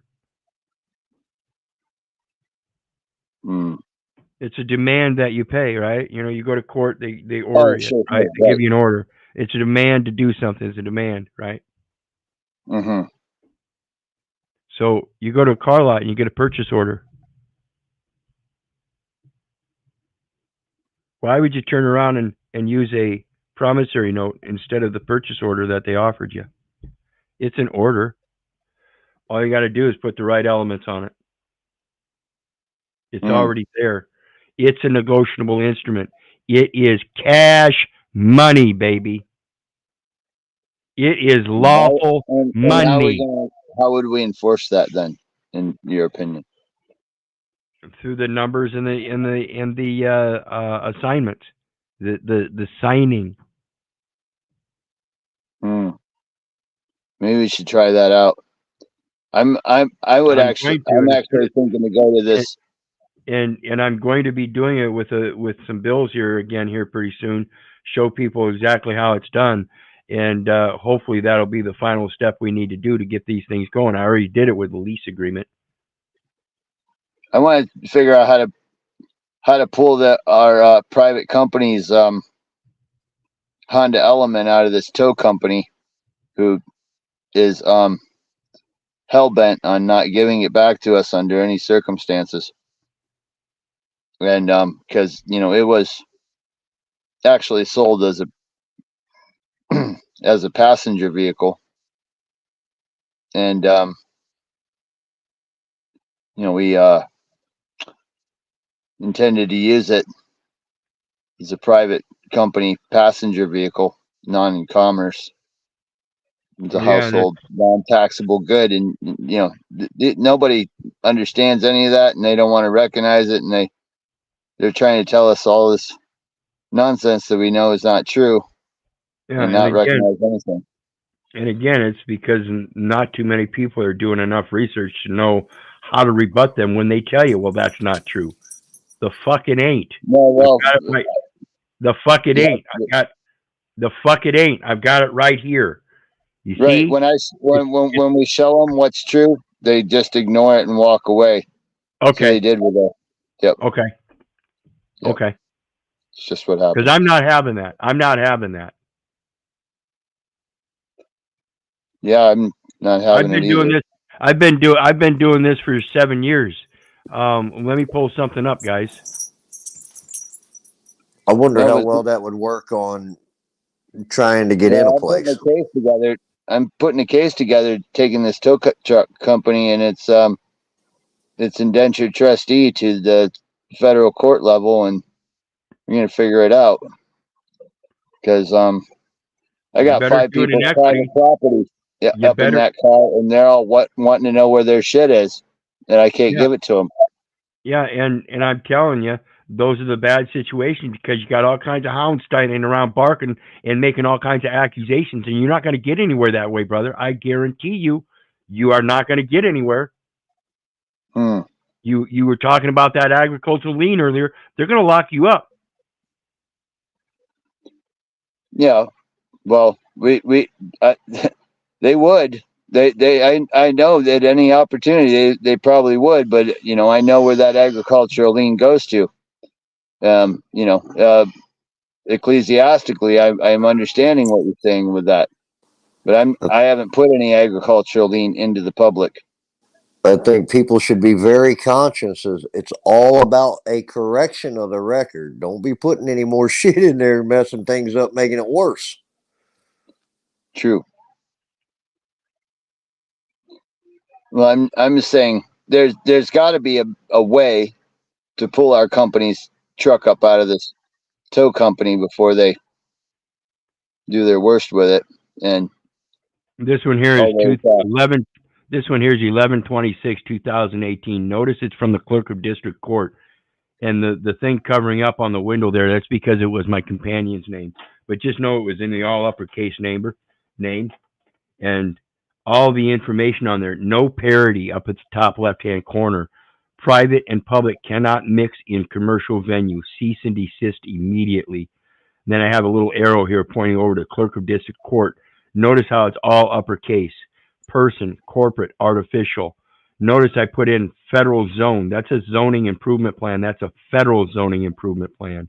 So it doesn't matter what the state has to fucking say. Once again, every address has a zip code on it, and that shows that it comes funded from the federal government. No consideration. This is a franking right that they used. A red imprint, franking privilege to send postage for free by putting indicia on there as if though it was already paid. Again, these people don't pay for that. It's an electronic transfer. That's all it is. Return for fraud. Fraud vitiates all from discovery. See style manual for the federal zone and the person corporate artificial. Corporate artificial person deceased under fiduciary assignment. It's already assigned, folks, that the U.S. Department of State, pursuant 31 U.S.C. 1321, 73, as an obligation of the United States, is the decedent estate. Estates of decedents. U.S. Department of State Trust. It's a trust fund operated by the Department of State, and it's for decedent estates. That is the one that is supposed to be probating that estate. And it's a trust. No address per UPU, windowed. That's a window. It's on the cargo inside. It is not on the envelope. If it was on the envelope in the correct place, it would be right here where I wrote no address per UPU. Didn't they teach you that in school? The addresser goes up here, the addressee comes down here.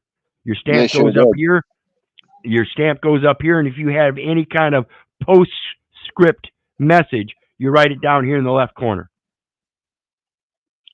So if it's not set up that way, then it's like just a commercial offer. Is that what I'm understanding? They're all commercial offers. Look at the address. 3-line address, clerk of court. There's the agent. And it's right on the postal envelope, a postal product, and not a manifold dispatch that was handmade from card stock, a thick bond.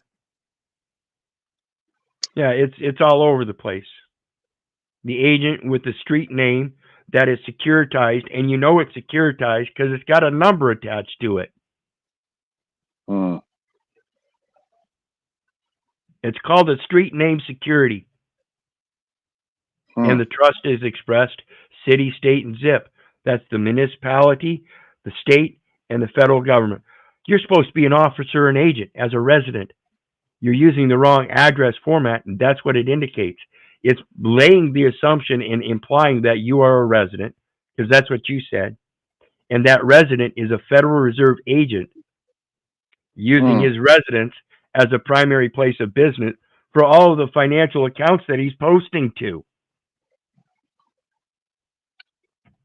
So isn't that address an easement?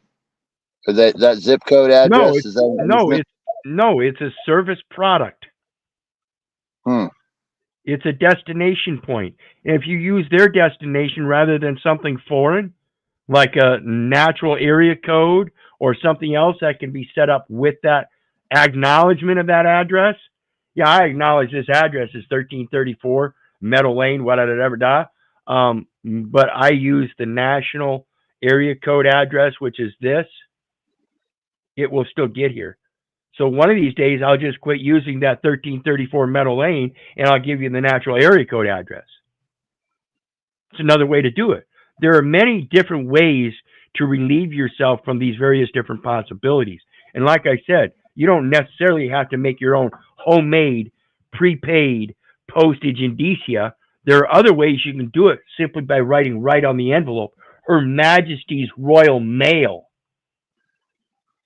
See what they do with that. Her Majesty's Royal Mail.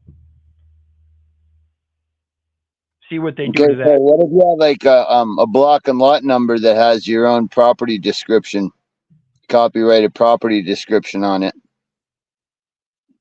As long as they have a matching record. Okay? The art is formerly known as... So it's like an equal station, right? Exactly. The artist formerly known as Prince. I am no longer Prince, but I'm not saying I'm greater or lesser than. It's just that you will recognize me and identify me differently. I am still the same. The name can be changed, and that name can be changed symbolically. Listen. Her Majesty's Royal Mail is not going to travel under a zip code, is it? I have no idea. You That's put the address. Saying, like you put the address. I explained the 5-line address. If you're going to use an address with a zip code in it, just put the zip code in brackets. That way they know in a very large city, they can pinpoint it down to a very fine point zip code. That's all it is. Also zip code exempt? No, just the brackets themselves. Trying to be so redundant in this is going to be insane. It's private, not public. Right. Just put square brackets around the damn zip code. That takes it off the page. Exactly. 4 corners. Listen, and United States of America underneath of that. This is not included, but you can use it as a reference to find out where its final destination is. Sure. To just not use the zip code is just stupidity. It's cutting off one of the lines that allows them to see where they need to take it. It gives them an excuse to say that you didn't do something you were supposed to do. While if you put the zip code on there and do something extra above and beyond that they can't deny, what are they going to do? Say they didn't know the zip code? What are they going to do? Argue that it's no good because you put brackets around it? Come on. I'm just saying, like, if I on my place in Taos, right, I don't have a postal address with a zip code at that location, but I wrote my own property description that was measured out with my own feet, and That's just dumb. I think I could have the rural delivery people deliver something there. Use something else that's already coordinated and already graphed up. You trying to go out there with your feet and walk it off with your feet, the next guy with his feet, you give him a feet measurement like that, he's going to sit there and say, huh?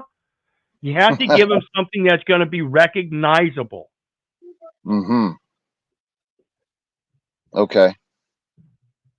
So it also has to be in some type of commonly recognized measurement. Well, yeah. Like I said, feel free to use the natural area code.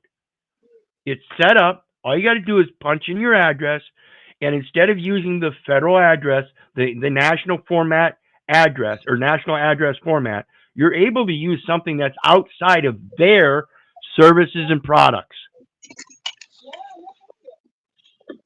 Right. So, like, when it comes to a municipality, there's not a property description. Is that not their copyright property that gives them some type of an easement to presume a residence? No, it's an easement. Okay, you have to defeat the presumption. It's very easy to do. Uh-huh. I'm an animal. No, you're not. Yeah, I am. Sure I am. The body is. It's a beastly creature. Exactly. So doesn't that environmental protection easement protect all animals included in the Wildlife and Fisheries Conservation Program? And let me ask you something else. Again, if you think they're going to protect all those wildlife and fishery animals and everything, and leave out the guy that's supposed to be the steward and help take care of those very animals, then what's their problem? Again, remember, I remind you, they're the ones that condemn the land of its natural use. And all you're doing is trying to help them see the greater use of its natural use without condemning it any further and redeeming it back to its natural qualities. Mm-hmm. So how about the rural? Is the rural in the country? Is that in the country of America? Think about it. That's country. It literally means country. It means foreign. But if I'm in the municipality, then you're domestic. That's not necessarily in the country. Nope. Because it's under some foreign.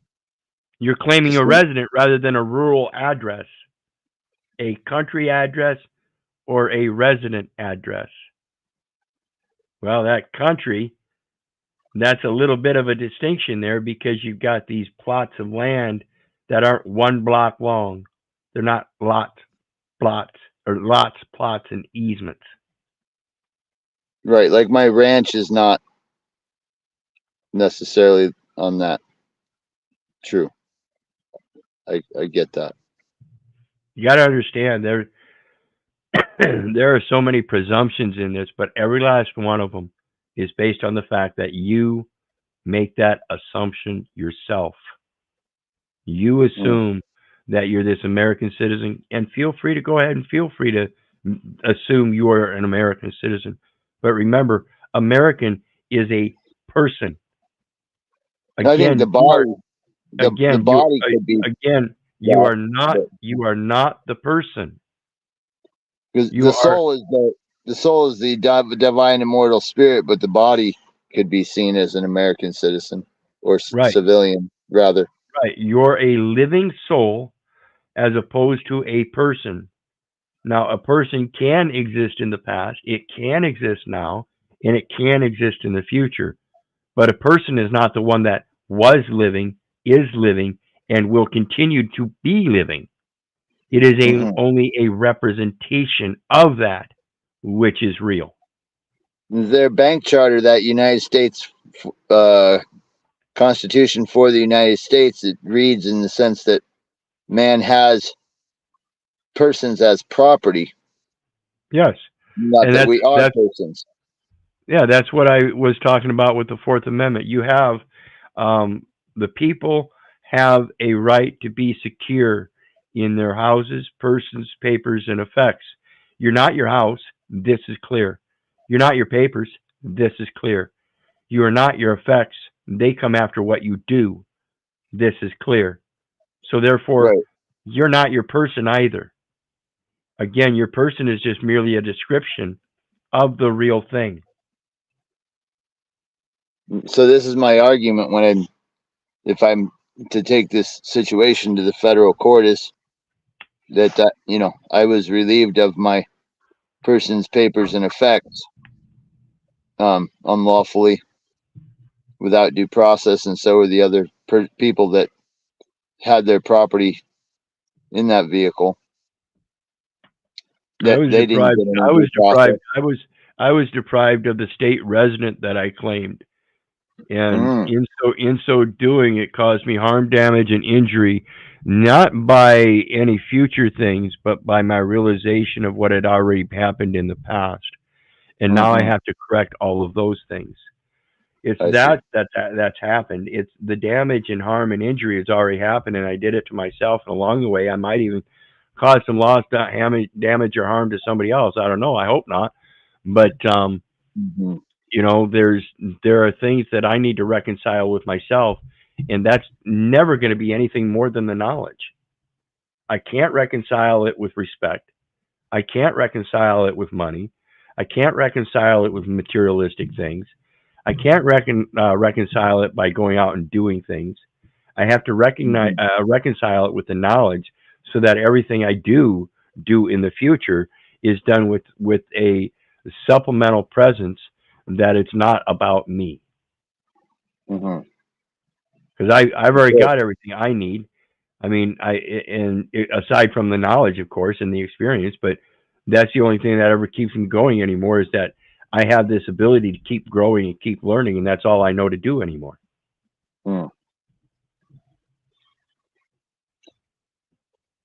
Yeah, well, the concern that I'm facing right now is that I'd like to return certain property that was being held in that vehicle to the people that owned it, that entrusted it to us, and being restricted from being able to do that, and no one ever gave them any notice that they're well, why aren't those people coming forward? Because that would be two witnesses. Oh yeah, they'll definitely do that.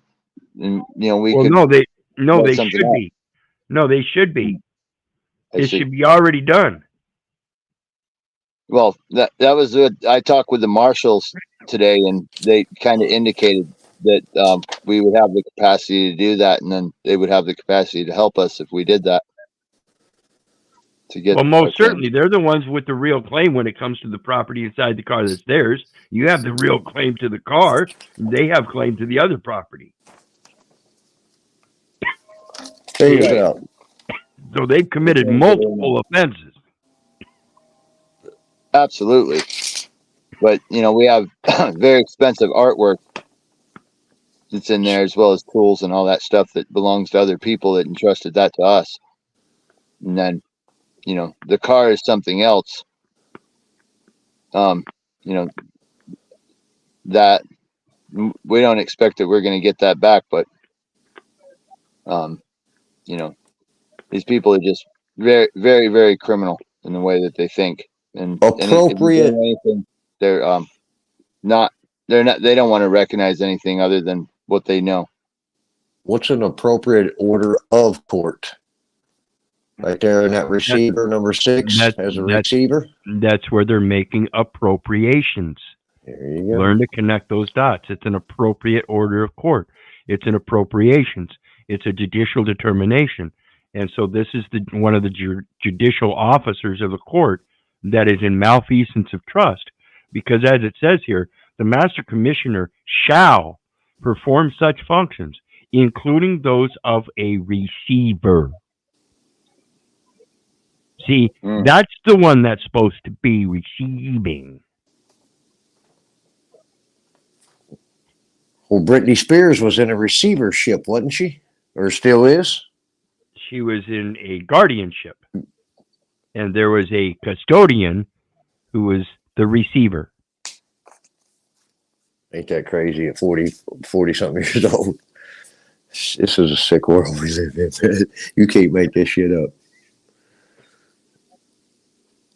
And right here, here's the definitions of that receiver. A receiver, one who takes or receives in any manner, an officer appointed to receive public money, one who takes stolen goods from a thief knowing them to be stolen, and a vessel for receiving and containing the product of distillation.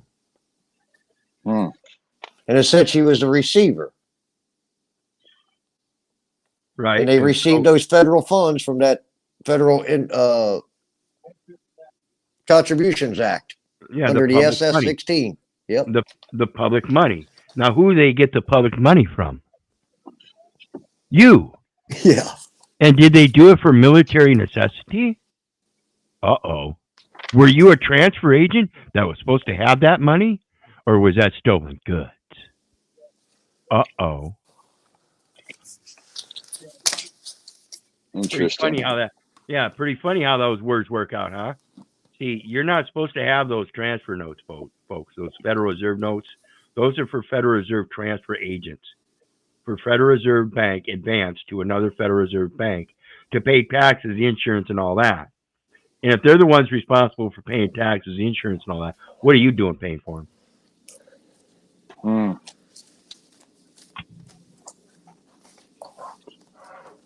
The other thing is, for all that property that's inside that car, my understanding, according to what I read, is a receipt was supposed to be produced and given to the owners.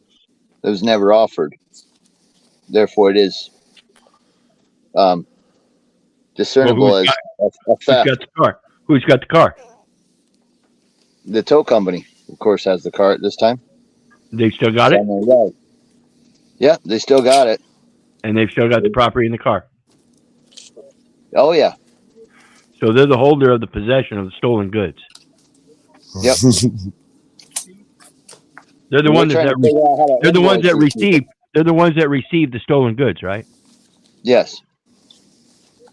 Well, it was Did they happen to take anybody to jail after they did that? No, they did not. There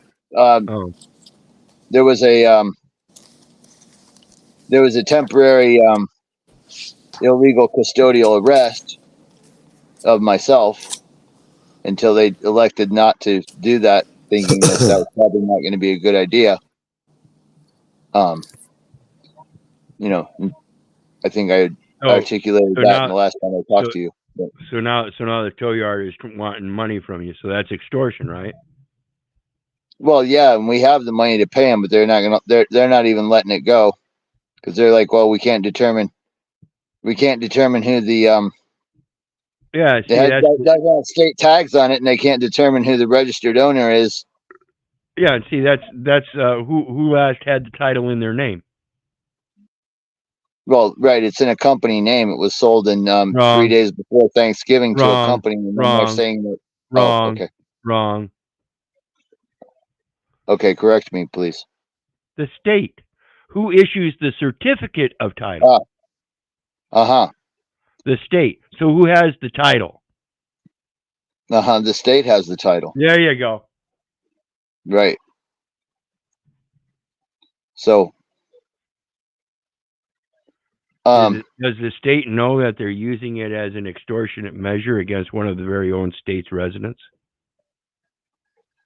Did they know that they're holding that state resident under extortionate measures to come up with certain identified, no matter what species they want to demand them in, obligations or other securities of the United States?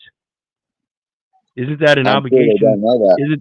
Isn't that well, if you pay by check, isn't that an obligation in the United States? If you pay by coupon, isn't that an obligation in the United States? If you pay by Federal Reserve note, United States note, if you pay by those means, even including stamps and other representatives of value. So if you pay an obligation of the United States through any representative of value, Yeah, it was paid by a are postal you money order. are you obligated on the debt, or is it the United States? It was definitely the United States. So what is the state making a false claim against the United States for? And then holding you as an extortionate measure, or your property from you as an extortionate measure. Sounds to me like an amicus curiae, quia temet, qui tam, quo warranto. You're going to go in there with friend of the court, because I understand that the court is going to be harmed. The interest of the United States is going to be harmed, because the American interest that stands right here is being harmed because somebody took my private conveyance under a citizenship of United States citizenship through the state, and is making a claim against that citizenry as if though I owe that debt. And I guarantee you, when you pull up that record, even though it says you and your is a person who owes a debt to the United States, I guarantee you that record's going to show I actually am owed a credit. Well, you and all also include two parties, doesn't it?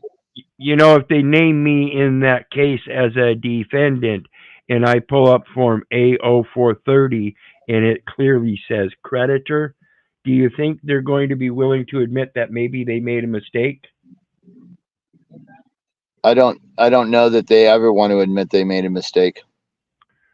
Then maybe pull up that form, understand, and do the research. Listen, did you just name me as a defendant in a case on this roadside incident where you claim that I don't have registration? Well, they put my name as registered owner, my namesake. Listen, did they name you? Listen. But that is incorrect, because there was a postal money order that transferred to the company from my brother. That's why you got 2 ears, brother. One mouth. The man's trying to give you some powerful stuff, and you're breaking his train of thought. Oh, excuse me. Please go on, Keith. I'm trying to think through this thing. Did they name you as a defendant in a court case? No, absolutely not. Then who has made a claim upon the property, and why? Who has made a claim upon the property? That's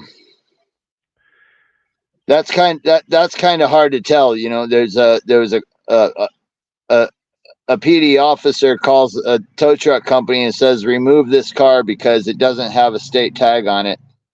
I'm a passenger in that car. Okay. So the tow company is the one holding the property, and that is evidence that they are the ones making a claim to it. Okay? Yes, they are.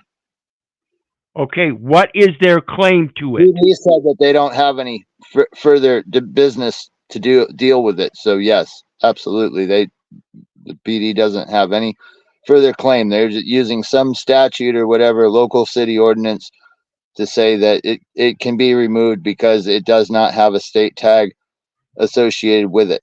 Okay, so now that the officer says no, he's not going to follow up on that claim. What is the tow company's claim? What is their claim to the goddamn car? That's what we would probably like to inquire from them when we go there tomorrow with our marshal friend. Yeah, are they asking for something? You don't have a claim to my car? That is evidence of exactly what I just told you, brother. Extortion. You took my car on the word of somebody else, and you're a commercial businessman, and now you're telling me I can't get my car back after the other guy admitted he's wrong and ain't going to charge me, and now you're going to charge me to let me have my car back? That's extortion. Right, and then when we actually argued a little bit that 2 days ago, and they said they were in the process of phoning the police and that we needed to leave the property. They're more than likely contracted with them. Of course they are. Right. And that's why I asked, if somebody's got stolen property, who the fuck's got a claim in court, and why isn't there a claim in court with that situation the other way? Again, And if the this, cop told that guy to take your car and then Yep. didn't press charges, he should have been releasing the car. Why is he now holding it, regardless of anything I else? was a passenger in the claim. car, and we have somebody who's an operator driver appointed. I was a passenger, but I was also protecting the car while he was out. I still don't understand. Mm-hmm. All you've told me is the tow yard tells me I got to leave or they're going to call the police. What has the tow yard said about why they are holding the car? They said because the police told them to take it, and they can't let it go unless it has a state tag associated with a registered driver. So now they are making a legal determination themselves? Hopefully you got a pen and taking notes, brother. Yeah, I know what happened to him, but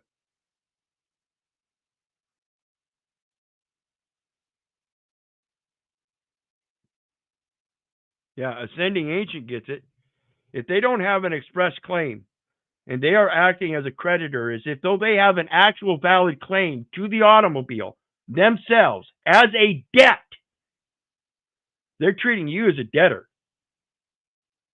saying you owe somebody else a debt. They're saying you owe somebody else a debt, and they're going to hold that property until you pay that other person. That's not only extortion, that's conspiracy. That's conspiracy to use the law. That's use or threatened use of the law.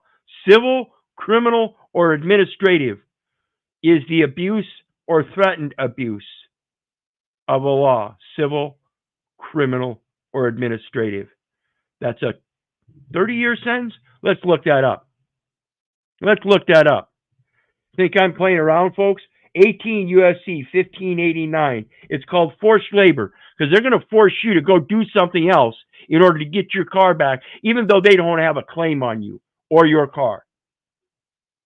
So let's take a look.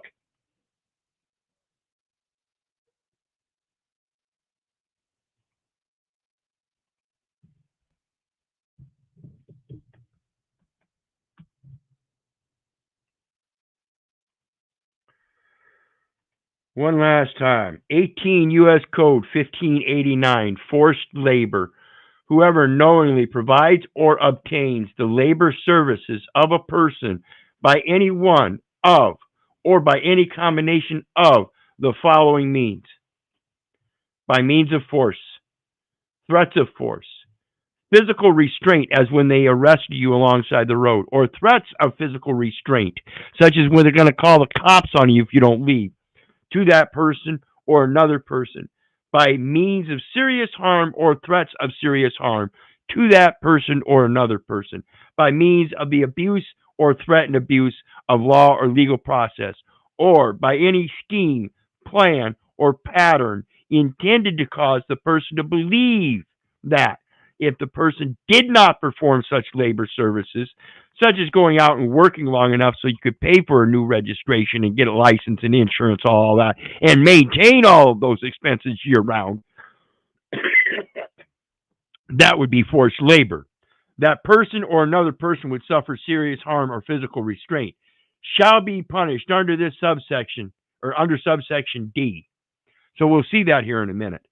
Whoever knowingly benefits financially or by receiving anything of value from participation in a venture which has engaged in the providing or obtaining of labor or services by any of the means described in subsection A, knowing or in reckless disregard of the fact that the venture has engaged in the providing or obtaining of labor or services by any of such means, shall be provided or punished as provided in subsection D. Again, we'll read that. But right here in this section, the term abuse or threatened abuse of law or legal process means the use or threatened use of law or legal process, whether administrative, civil, or criminal in any manner or for any purpose for which the law was not designed in order to exert pressure on another person to cause that person to take some action or refrain from taking some action. Now, if the officer already disqualified the charges, said, no, I'm not going to charge you and let you go, but the tow truck company is keeping or the tow company is keeping that automobile, then what is their basis? What is their basis for the abuse or threatened abuse of law or legal process? To force you to go work, to make money, to pay that impound fee and make sure that you provide them with proof of registration, insurance, and all of that. Who the fuck are they? Whoever violates this section shall be fined under this title in prison not more than 20 years or both.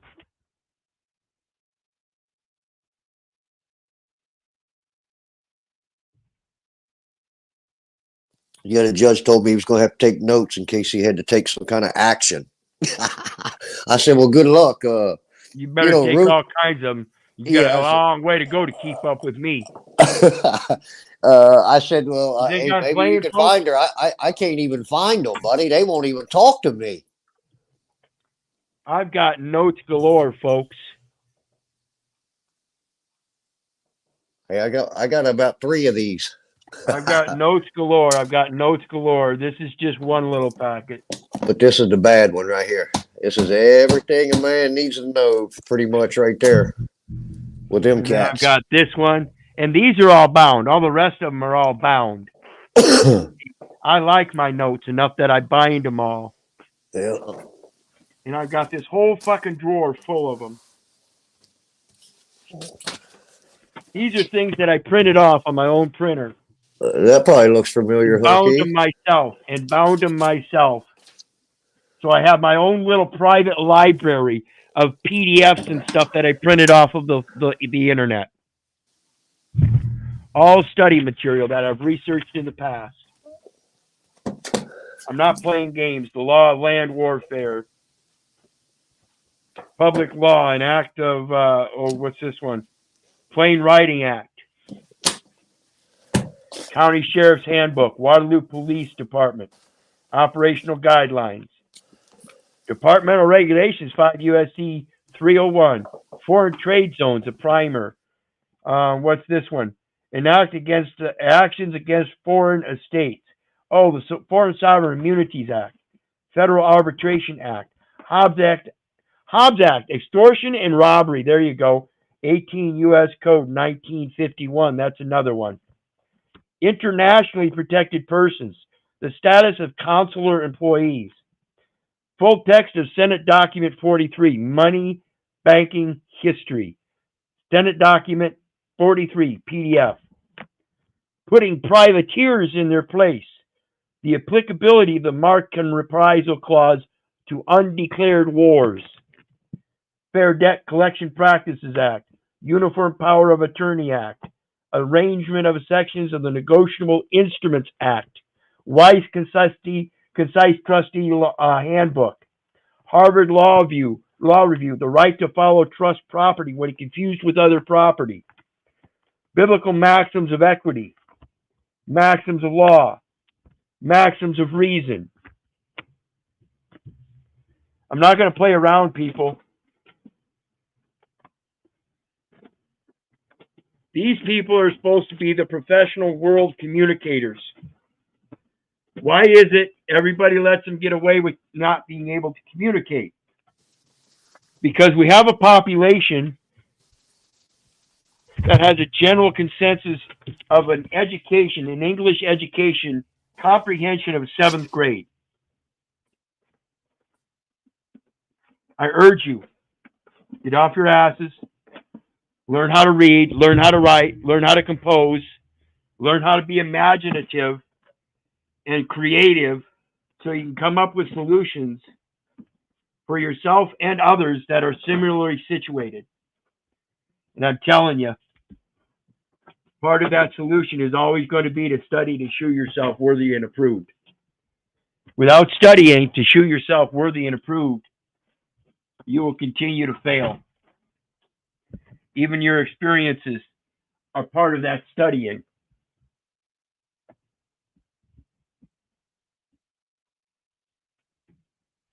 Every time you do things like ride a bike, it's a matter of practicing. It's the same thing. It's studying. It's researching. When you reflect back on your experiences and determine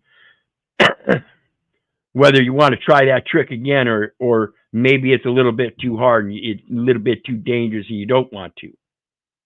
That's how we advance. Going back at it, falling down and getting back up. It's part of the process, part of the routine. It's part of development. It's a stage of development. Sorry about that. What happened there? Oh, I don't know. If you're talking to me, Keith, I'm just I was kind of tired and foolish. I didn't plug my phone in, so it died as you were expressing whatever you're expressing to us about how we might deal with our own personal situation over here, and so I lost several minutes. Well, it's Anyway. basically about doing your research and focusing on your problems and situations, and not so much about the problem itself, but being able to look back on it and use it as a tool to learn. Even if it was a bad experience, you fell down on your bike, the best thing you can learn out of that is to do it again in a better way. And that's why we advance so much today in sports and stuff. People finding new ways of doing things. The extreme sports today, comparatively to extreme sports back in the day where football was played without a helmet. Now we have more extreme sports that are just as dangerous, and they still wear helmets, but they still get fucked up. Evel Knievel is a motherfucker.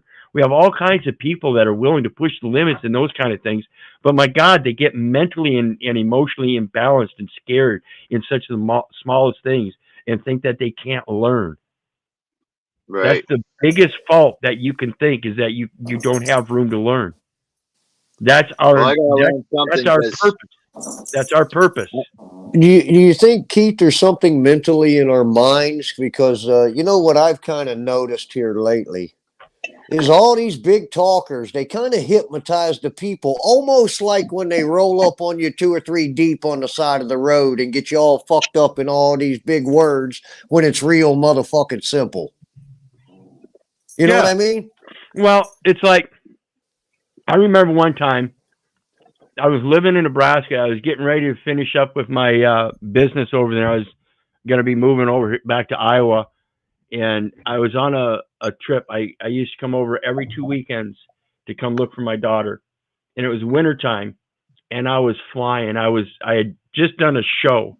I used to do sales and marketing for various different events, social events at the Coliseum or something like that, and I'd sell the tickets and advertising and all that, and I'd be out there, and I did the contracting, got the performance set up and all that. So whoever was performing, I was dealing with them backstage and all this stuff. But I had the program, and it ran late because we had a winter storm, and I was supposed to be back in Iowa. It was a girlfriend that lived in Iowa. Like I said, I'd met her in Iowa on one of my trips and decided I was going to move back to Iowa to get my daughter and find her and stuff. And I was flying middle of the night in a snowstorm, and 6 state troopers pulled me over at like 2:30 in the morning, flying down the highway doing like 90 miles an hour, trying to get over here because I was so fucking late. I don't know what happened, but all I did was simply explain to him, hey, I'm running late. My new girlfriend's waiting for me. Pissed as hell. I just want to get there and get to bed. And I think it's the only time that I was just dumbfounded, tired, didn't want to argue, and didn't care if 6 of them swarmed up on me. It just didn't matter at that point. Every other time, I was like a bulldog. I don't give a fuck about you. What the fuck are you pulling me over for? I don't need your shit. And I used to talk real bad to him because you ain't my daddy. You know, fuck you. You ain't my daddy. Always been like that. But this one time, That's the thing that drives me crazy because everybody, and I guess that's why I got so frustrated. And I was like, how in the hell does these guys look at themselves in the mirror knowing they ain't doing a fucking thing for their children's futures? Yeah. Oh, no, a bunch of and get out here and talk all this badass game, dude. Yeah, it's just, I don't understand. And maybe it's because of what I've been through in life. And believe you me, I love my children, and there's not a damn thing I can do about it anymore. But I certainly didn't give them up.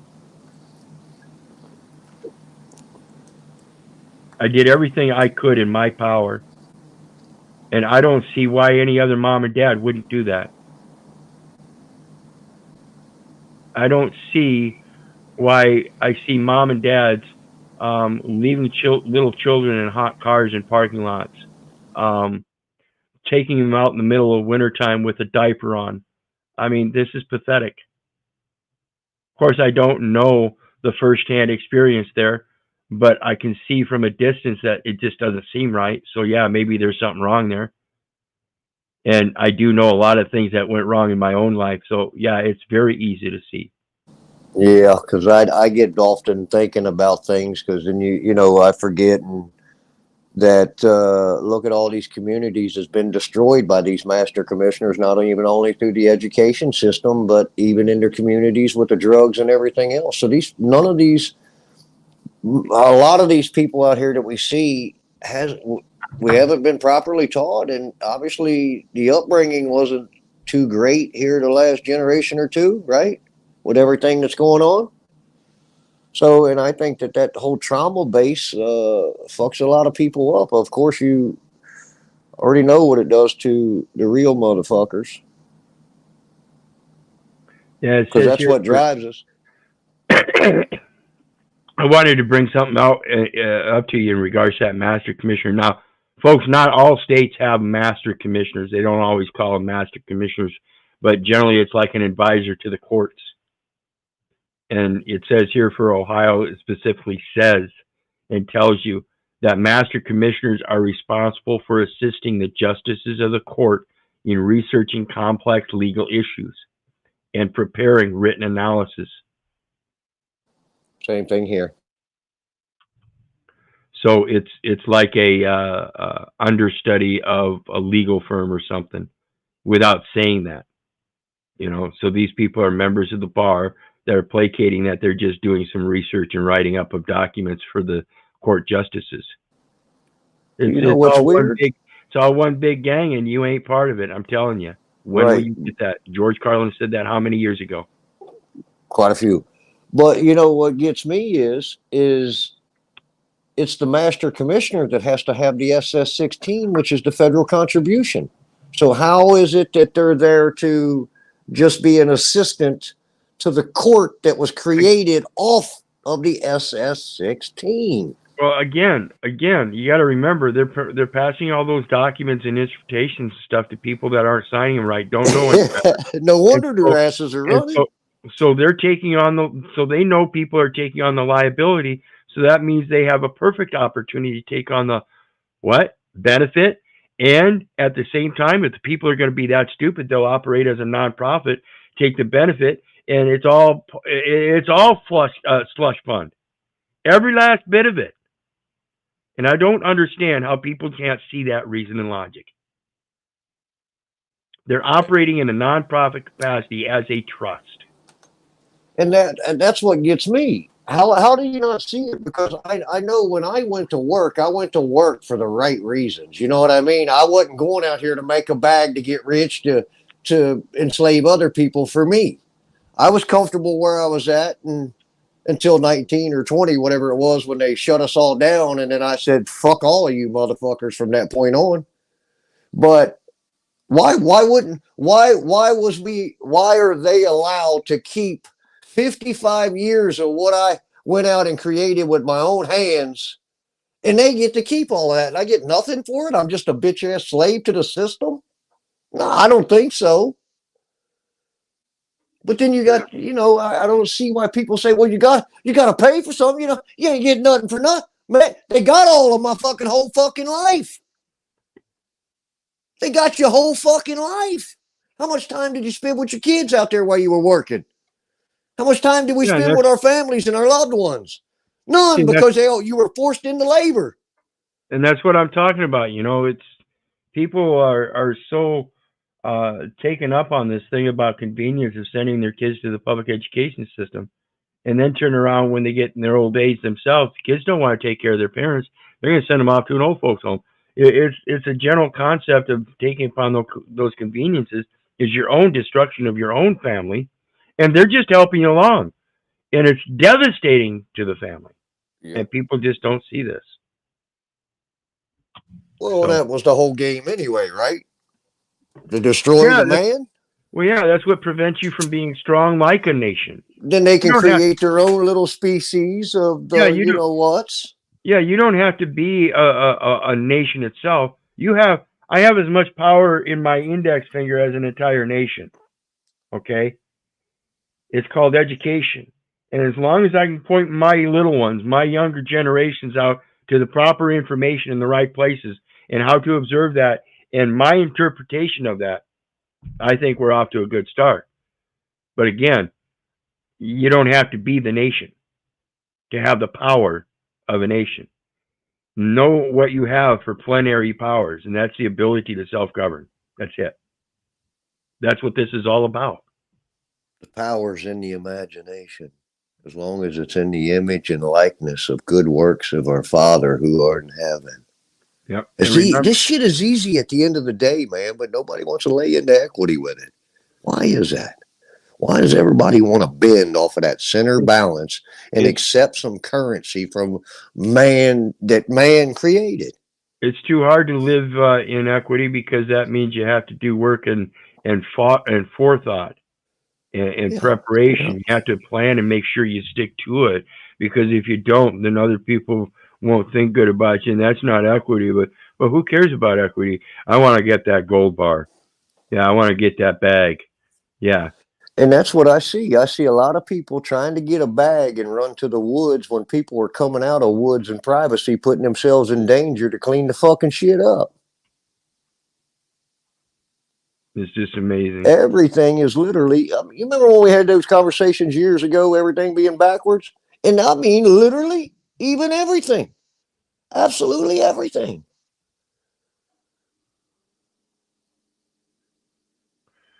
I remember back when I was a kid, get a Zebco rod and reel, and that thing lasted. Today, you can't get anything that'll last. And that's because everybody wants to believe that they're going to be able to keep up with the Joneses, and so they demand everything. And the more they demand it, the cheaper they make it, so that when they get it, they can cry and whine about it and feel entitled to have something better. So then they work harder so they can get something better. So then they get something that they think is better. No, they find a problem with that too. So then they have to work harder so they can get something better. And guess what? That's got problems too. Fucking dumbasses. I don't get it. Man, I don't either. But, you know, I kind of look back on my situation, my communications, and my young ones. And, you know, as far as that standpoint, I guess it's good because they now see. And my 16-year-old is kind of pretty in depth with this as far as, following what the old man says, you know. He's done had a couple run-ins with them, and he's walked out pretty good with it. And I just told him the first time it happened, I said, if that ever happens again, son, because I wanted to make clear to him that he has to have respect and honor first and foremost. So I told him, I said, if that ever happens again and I get a call out of the blue, I'm going to ask that officer one question. Has my son been nothing more than respectful and honorable? And if he says, yeah, I got your back. But if he says, no, I ain't got your back, because you ain't going to take that shit out there and be a little punk bitch out there with it. Trying to act cool and shit. You know what I mean? Yep. With that comes great responsibilities. Absolutely. And that's what I urge everybody to think about. If you want power, you got to take responsibility, because you're not going to get it without being able to fulfill that. If you think you're going to have power and it's just going to be there, you have responsibilities that are going to come with that power. Otherwise, you're not going to be able to keep it. It's like dog on the hill. King of the hill, You're not gonna be able to keep king of the hill unless you're strong in it. The only way to be strong in it is to have knowledge. Pure and simple. And with that, we're over our 3-hour mark. So we're gonna cut her out from tonight. You guys got anything to say on the way out? I appreciated it always, brother, and look forward to do it again. And as always, folks, be the change you wish to see. Lord knows our communities and the children in these communities across America still need some attention right now. So with that, many blessings. Much love. You bet. Absolutely. Thanks, brother. You still with us, John?